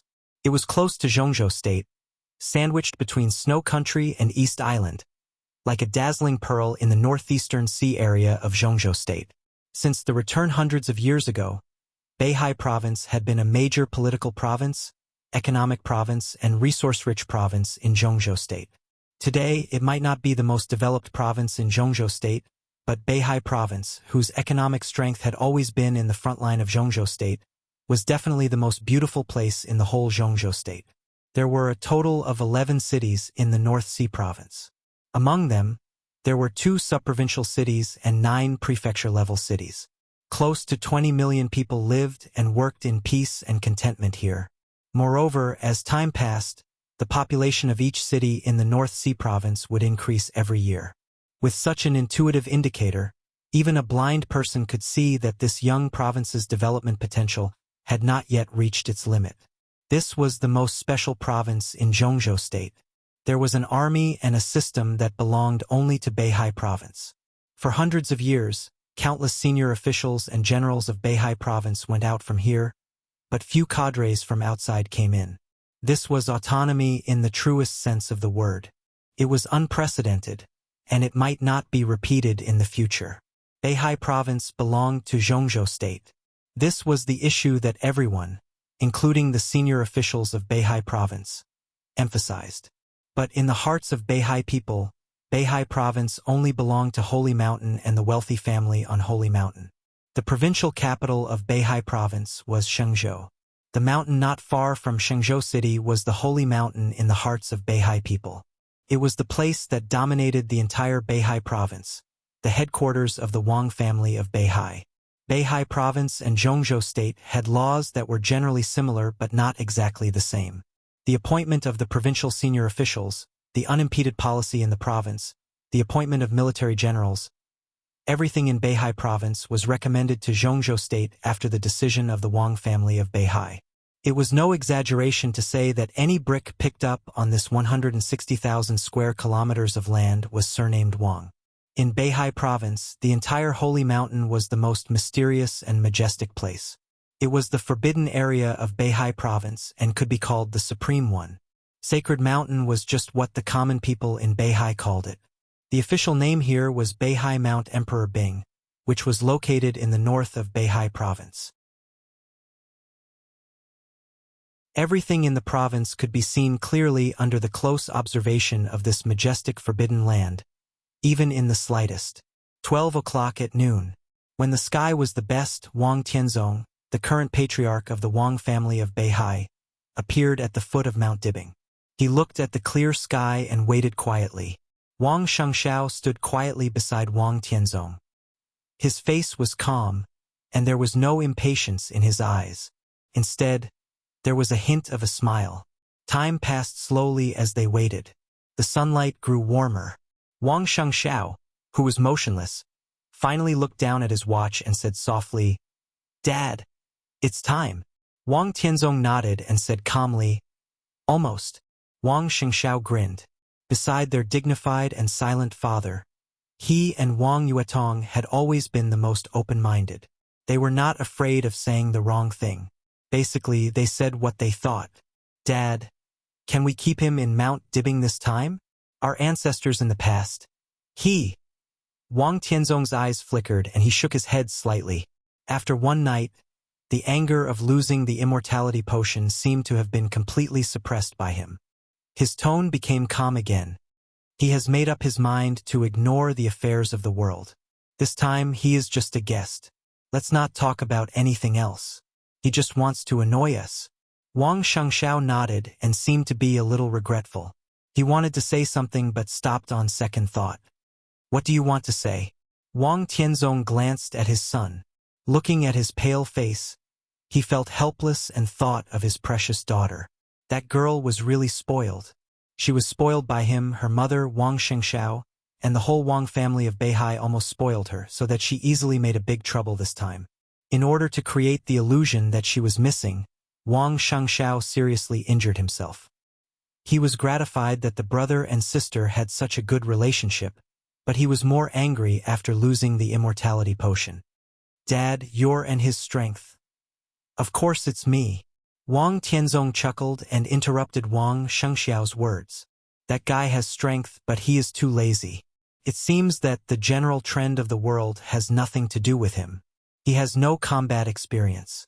No matter how strong he is, he can't beat me." "Oh," Wang Shengxiao said disappointedly. "I wanted to pester him to teach me. Since he is so weak, then forget it." "Nonsense." Wang Tianzong scolded with a smile and shook his head slightly. "If he is really willing to teach you—" He paused and shook his head. "Forget it. It's probably impossible." Wang Shengxiao suddenly knew that his father's words were insincere. In other words, he was bragging. The corner of his mouth twitched. He held back his laughter and slowly raised his head to look at the mountain road. A small but majestic motorcade slowly appeared in sight.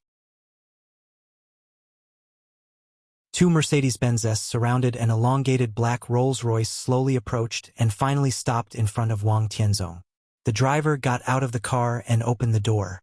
A middle-aged man who looked about the same age as Wang Tianzong got out of the car with a smile. He walked a few steps quickly and said, "Tianzong, why are you so polite?" The middle-aged man was dressed in soft and comfortable casual clothes and sneakers. He was pulling a suitcase with an unknown brand, looking casual and unrestrained. Handsome and unrestrained.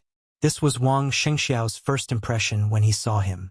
The last time he saw this uncle, he was a teenager who had just entered the chi-controlling realm.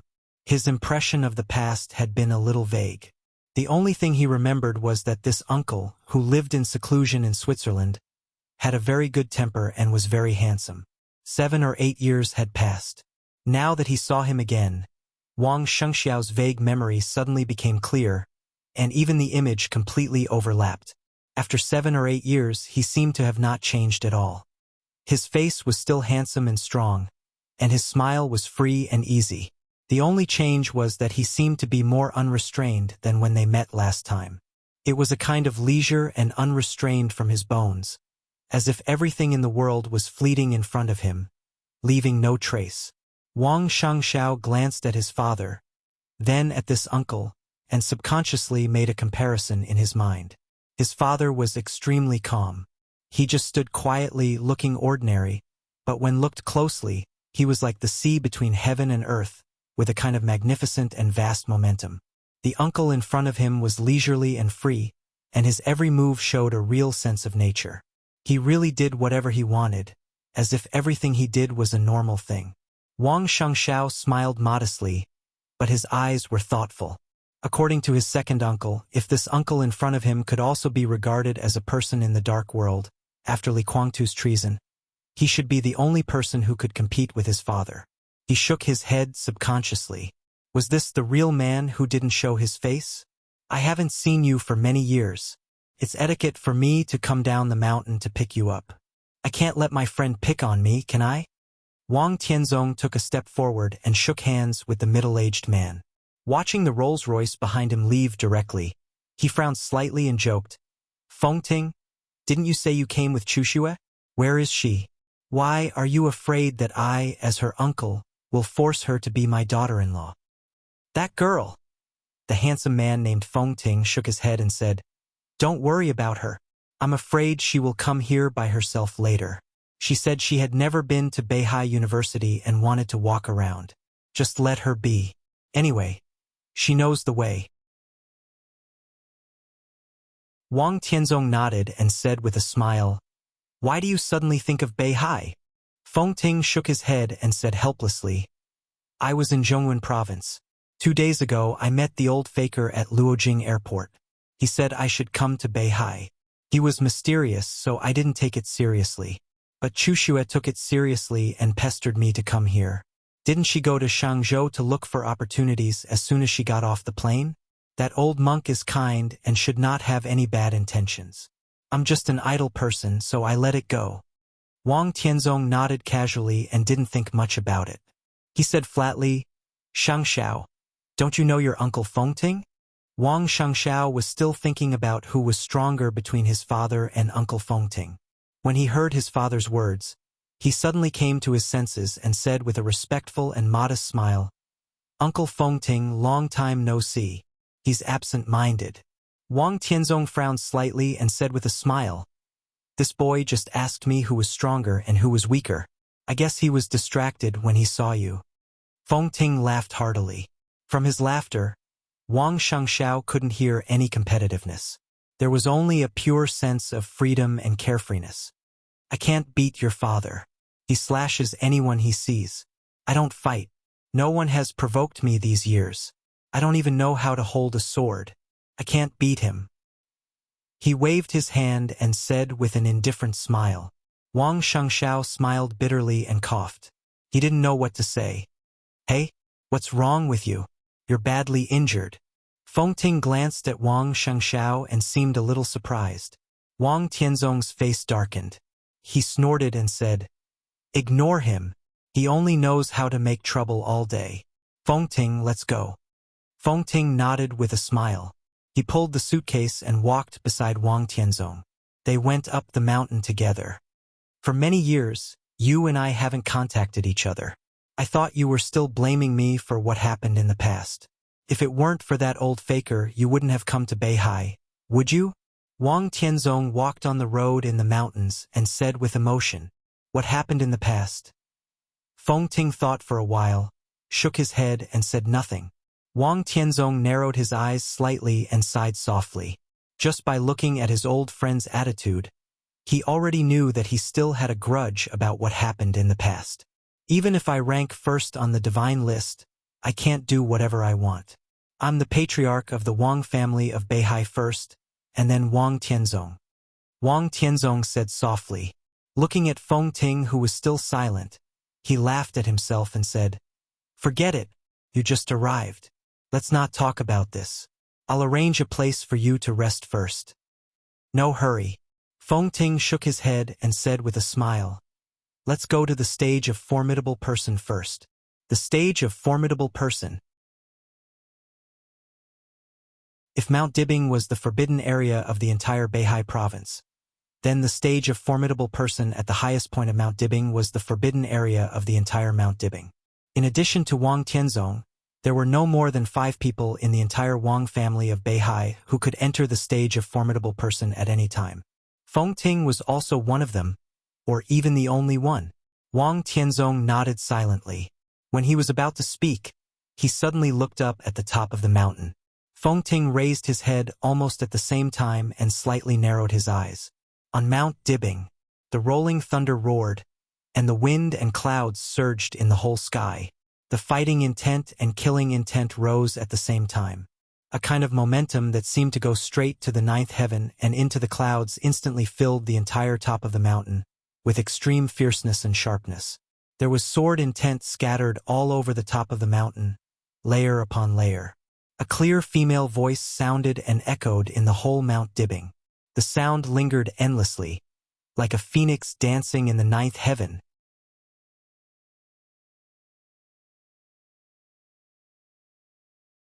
Chapter 91. There was one more chapter before 12 o'clock. I, Samsara, am here to see His Majesty the Sword Emperor.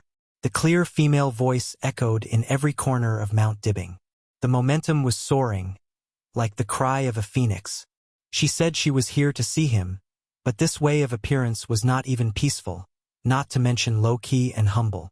The strong fighting intent and killing intent spread between heaven and earth, with extreme majesty and dominance. She looked down on the world and was insufferably arrogant. This was the most direct provocation to the entire Wang family of Beihai. For hundreds of years, generation after generation of experts in the dark world came out and shone in the world. But without the permission of the Wang family of Beihai, no one dared to climb Mount Dibing. This was the peak of martial arts in the entire dark world. It was supreme, and at least there were people who could be on par with it. An invincible realm expert broke into Mount Dibing, which meant a full-scale war with the Wang family of Beihai.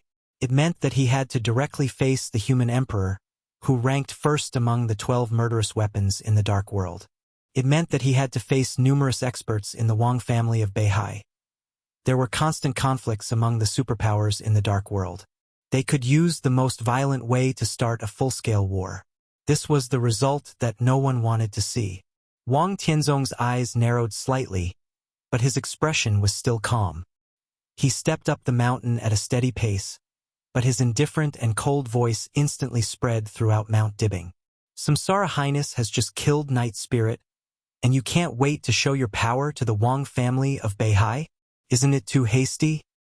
Who is Samsara Highness?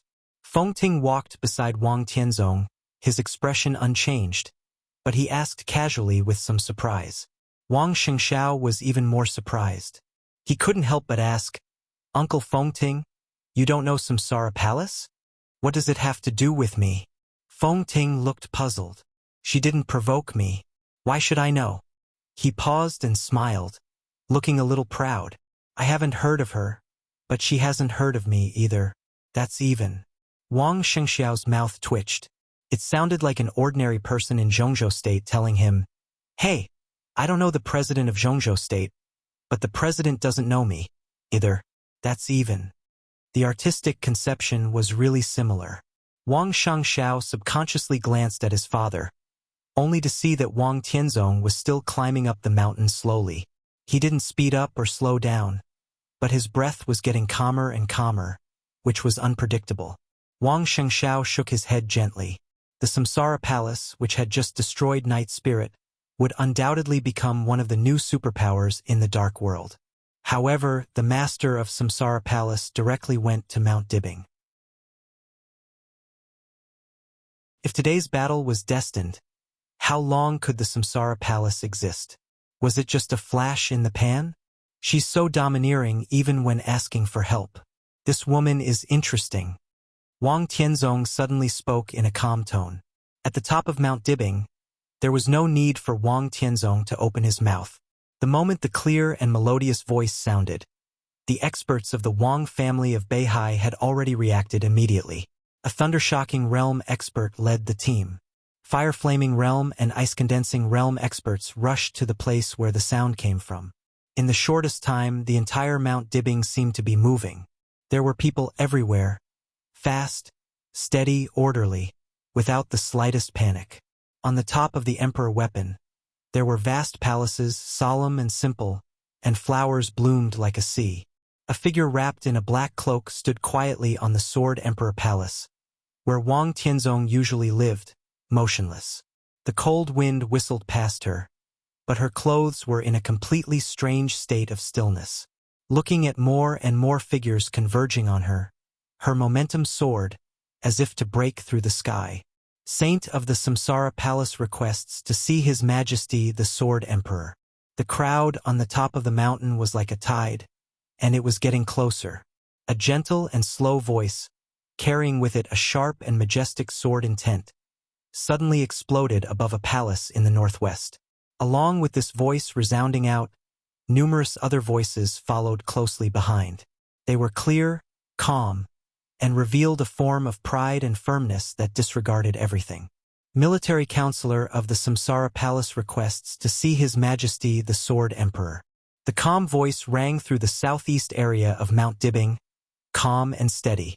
General of the Samsara Palace requests to see His Majesty the Sword Emperor. The southwest was covered by a deep voice, like muffled thunder. Duke of the Samsara Palace requests to see His Majesty the Sword Emperor. An elegant and weird voice in the northeast chuckled like the wind. Azura of the Samsara Palace requests to see His Majesty the Sword Emperor. In the east, a momentum full of destructive aura suddenly rose. Horsewoman of the Samsara Palace requests to see His Majesty the Sword Emperor. In the west, there was a solemn and dignified female voice. Azure Dragon of the Samsara Palace requests to see His Majesty the Sword Emperor. In the south, lightning flashed. The light was bright, and the thunder rumbled. Swordsman of the Samsara Palace requests to see His Majesty the Sword Emperor. In the north, the sword light was sharp and the sound was like a sword. In 8 directions, 8 figures covered in black cloaks appeared almost at the same time. It was a spectacular scene. The elites of the Wang family of Beihai all stopped where they were. Instead of panicking, they became more and more eager to fight. There was still a voice whistling above, proud and firm. Flaming Fire of the Samsara Palace requests to see His Majesty the Sword Emperor. Ghost of the Samsara Palace requests to see His Majesty the Sword Emperor. Shadowless of the Samsara Palace requests to see His Majesty the Sword Emperor. Doctor of the Samsara Palace requests to see His Majesty the Sword Emperor. Finally, 4 figures appeared in the Sword Emperor Palace at the same time, standing motionless beside the Master of Samsara Palace. At this moment, even the strong-willed elites of the Wang family of Beihai couldn't help showing a strange expression. Saint, Military Counselor, General, Duke, Azura, Horsewoman, Azure Dragon, Swordsman, Flaming Fire, Ghost, Shadowless, and Doctor. Someone was famous in the dark world. Someone was mysterious in the dark world.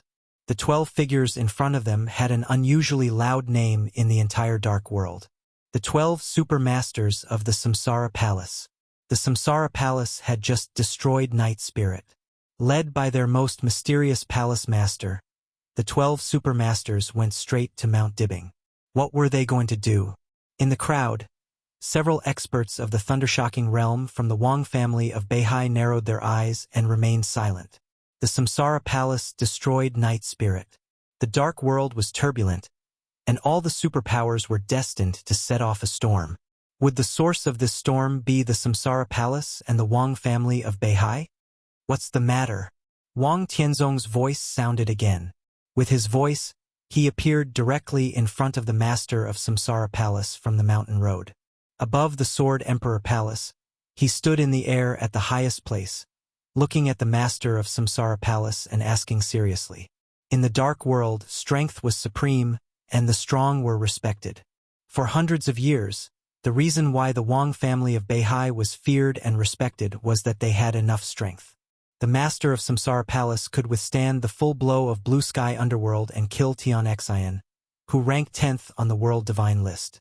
Now she led the 12 super masters straight to Mount Dibbing.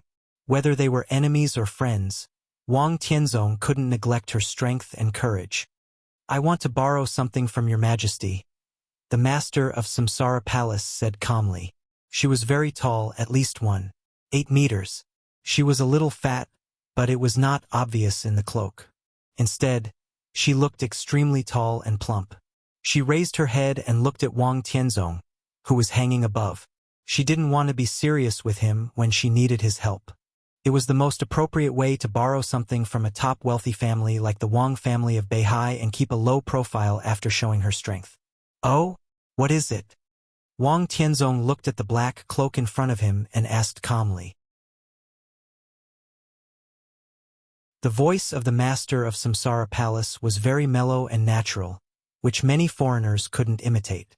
If you listened carefully, you could feel the difference. For example, among the 12 supermasters of Samsara, Duke and Horsewoman were Europeans, Azura and General were Americans, Flaming Fire and Swordsman were East Islanders, and Shadowless was born in Snow Country. No matter how fluent they were in Chinese, they would always have a trace of foreign accent. Wang Tianzong looked calm, but his eyes were thoughtful. Could it be that the mysterious master of Samsara Palace, who no one had ever seen before, was from Zhongzhou State? "I want to borrow medicine," the master of Samsara Palace said calmly. "I have a sister. Her favorite man is in trouble, and only the Wang family of Beihai can save him. I want to borrow an immortal series from the Wang family of Beihai. Please help me, your majesty." Borrow an immortal series. Not just a bottle of immortal series. There were 4 kinds of medicine in the immortal series: the first generation immortal series, the second generation immortal series, youth, longevity lock, and 2 auxiliary medicines, consolidation and activation. The 6 medicines together were priceless, which was the core foundation of the entire Wang family of Beihai. Borrow? This word was said politely, but in fact he was robbing. Wang Tianzong narrowed his eyes, and his body hanging in the air fell slightly. Finally, he stood at the same height as the master of Samsara Palace. "You want to borrow the immortal series? Why?" "Because I'm the master of Samsara Palace." The master of Samsara Palace said indifferently. "You're so confident." Wang Tianzong smiled. "But it's not enough, so there's no need to talk about borrowing medicine." "Not enough." The master of Samsara Palace suddenly took a step forward, and the temperature in her voice suddenly dropped. "Not enough." Wang Tianzong said calmly, "Palace master, if you want to take it by force, you can try." His body rose again, and his voice became unprecedentedly majestic. "You and your 12 supermasters come together." He waved his hand slightly. All the elites of the Wang family of Beihai in front of the palace suddenly retreated like a tide. In less than a minute, the front of Sword Emperor Palace was empty, leaving only the master of Samsara Palace and the 12 supermasters. Wang Tianzong looked calmer. He had challenged the entire Samsara by himself. In the whole dark world, he seemed to be the only one who had such confidence. The master of Samsara Palace was motionless and seemed to be lost in thought. However, the killing intent of the 12 supermasters scattered around her skyrocketed, and the overwhelming killing intent all rushed to Wang Tianzong. "You're forcing me," the master of Samsara Palace finally said.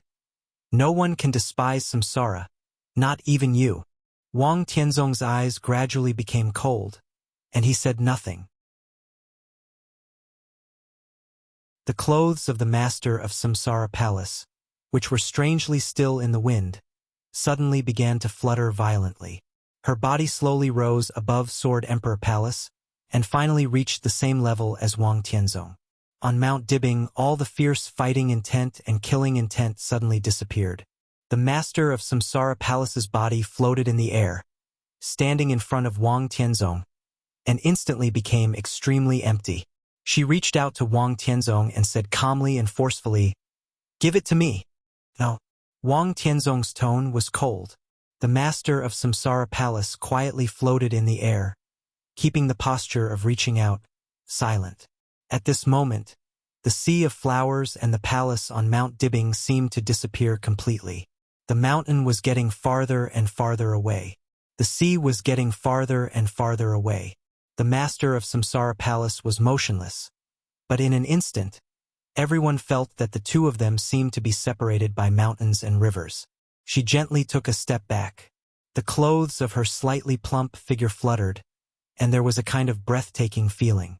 10 meters away, Wang Tianzong's pupils suddenly contracted. Only one step. In front of him, the master of Samsara Palace just took a step back. But in his mind, she seemed to have retreated thousands of miles, to the ends of the earth, to the outside of the world. Side by side with heaven and earth, coexisting with the world. Wang Tianzong's eyes lit up, which had never been seen before. In my life, I don't want much, and there are not many things I care about. The voice of the master of Samsara Palace drifted, as if it came from the sky. But as long as I want it, I must get it. The Sword Emperor can't stop me, and the number 1 on the divine list can't stop me. Wang Tianzong's eyes focused, and he didn't speak. Only the voice of the master of Samsara Palace echoed between heaven and earth. I don't care about the future of Samsara, and I don't care about the life and death of the 12 supermasters. Wang Tianzong, I'll say it again. I want the whole immortal series. Will you give it to me? No. Wang Tianzong's voice filled the world. The master of Samsara Palace chuckled, and her voice was as clear as a silver bell. I don't have the title of the Sword Emperor, and I don't have the glory of the first on the divine list. I also admit that I'm no match for you. She stood in front of Wang Tianzong, and her outstretched palms closed slightly. Crack. The clear cracking sound echoed in every corner of Mount Dibbing. On Mount Dibbing, all the air began to twist in a state that no one had ever heard of. The cracking sound became more and more intense.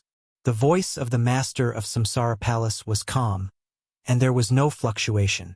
But I have a sword. She looked at Wang Tianzong seriously. With one sword, I will die, and you will be seriously injured.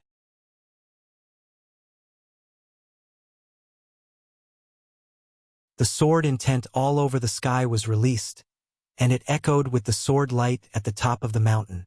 I owe the Li family a sword stroke in the past. Is it finally time to pay it back? Fengting grabbed the sword blade. The long sword kept shaking in his hand, but it could not leave his control and fly to the top of the mountain. It turns out that he is really a master, not a fraud. He murmured to himself. His figure flashed, and he rushed to the top of the mountain in an instant. The 15th blade? In front of the Sword Emperor Palace, Wang Tianzong looked at the master of Samsara Palace in front of him and said softly, "The 24 moves of Sword of the War God family of Zhongzhou State shocked the Dark World, and several moves belonging to the Invincible Manual were said to be invincible in the world. But among the 24 moves of sword, the 15th blade was the one with the most profound sword intent, the most brilliant talent, and the most unpredictable. This move did not only belong to the Invincible Manual, but also had a name that was very suitable for the Samsara Palace. The 15th blade, Samsara.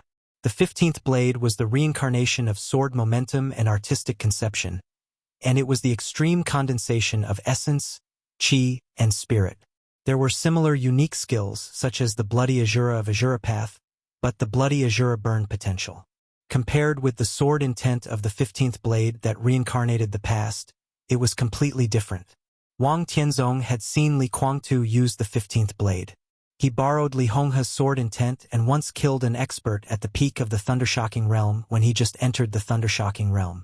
Except for those who were familiar with the 24 moves of sword, no one knew what was going on with this move. Wang Tianzong only vaguely knew that the 15th blade was similar and imitated, but its artistic conception was more profound. It was the most thorough integration and sublimation of willpower and power. For example, when Li Kuangtu was in the Thundershocking Realm, he could reincarnate Li Honghe's sword intent in an instant. In the 24 moves of sword, this was the most special move. Not only others, but also every move in the 24 moves of sword. The 15th blade could reincarnate perfectly. This could be said to be the ultimate killing move in the 24 moves of sword. After one move, all the essence, chi and spirit of the swordsman would be consumed, and he would fall into an unprecedented period of weakness. Depending on the situation, there was even the risk of death. To put it simply, the 15th blade was a high-level imitation unique skill. This move itself was only the foundation, but the sword imitated by the opponent was the most terrible. Wang Tianzong closed his eyes again and frowned slightly. The figure that appeared in front of him just now was clear and vague in his mind. When he thought about it carefully, he found that he seemed to be completely strange to the opponent, but also somewhat familiar. The master of Samsara Palace did not imitate Li Honghe, not Li Kuangtu, but the sword in front of him was indeed the 15th blade. Whose sword intent did she imitate? Is it worth it to fight with me desperately for a sister? Wang Tianzong opened his eyes and said in a cold tone, I used to care about the most, but I destroyed her with my own hands. Now I only have her. Do you think it's worth it? The master of Samsara Palace's tone became calmer. The long sword in her hand was slightly raised. Crack! The sword Emperor Palace under her instantly shattered into pieces in the violent distortion of the air. Stop! A hasty shout suddenly rang out. Fengting held the long sword in his hand and instantly rushed through the distorted air, appearing directly between Wang Tianzong and the master of Samsara Palace. With his back to Wang Tianzong, he looked at the master of Samsara Palace and said with a bitter smile, Don't get excited. It's just a small thing. Do you need to fight to the death? The master of Samsara Palace did not move her sword. The cloak covered all her expressions, so no one could see her expression. Fengting took a deep breath and looked at the strange, chubby, tall woman in front of him. He tentatively said, You are. The master of Samsara Palace finally looked at him and said blandly, Get out of the way. I'm talking to you. Fengting said helplessly, I'm a great expert anyway. I suddenly appeared here. I asked who you are. Don't you ask who I am? Lin Fengting. After the ancestors of Zhuanyuantai of Kunlun, your ancestors founded Zhuanyuantai of Kunlun and then lived in seclusion in Switzerland. They stood aloof from worldly affairs and handed Zhuanyuantai over to their disciple, the Li family. What's there to ask? The master of Samsara Palace's tone was indifferent.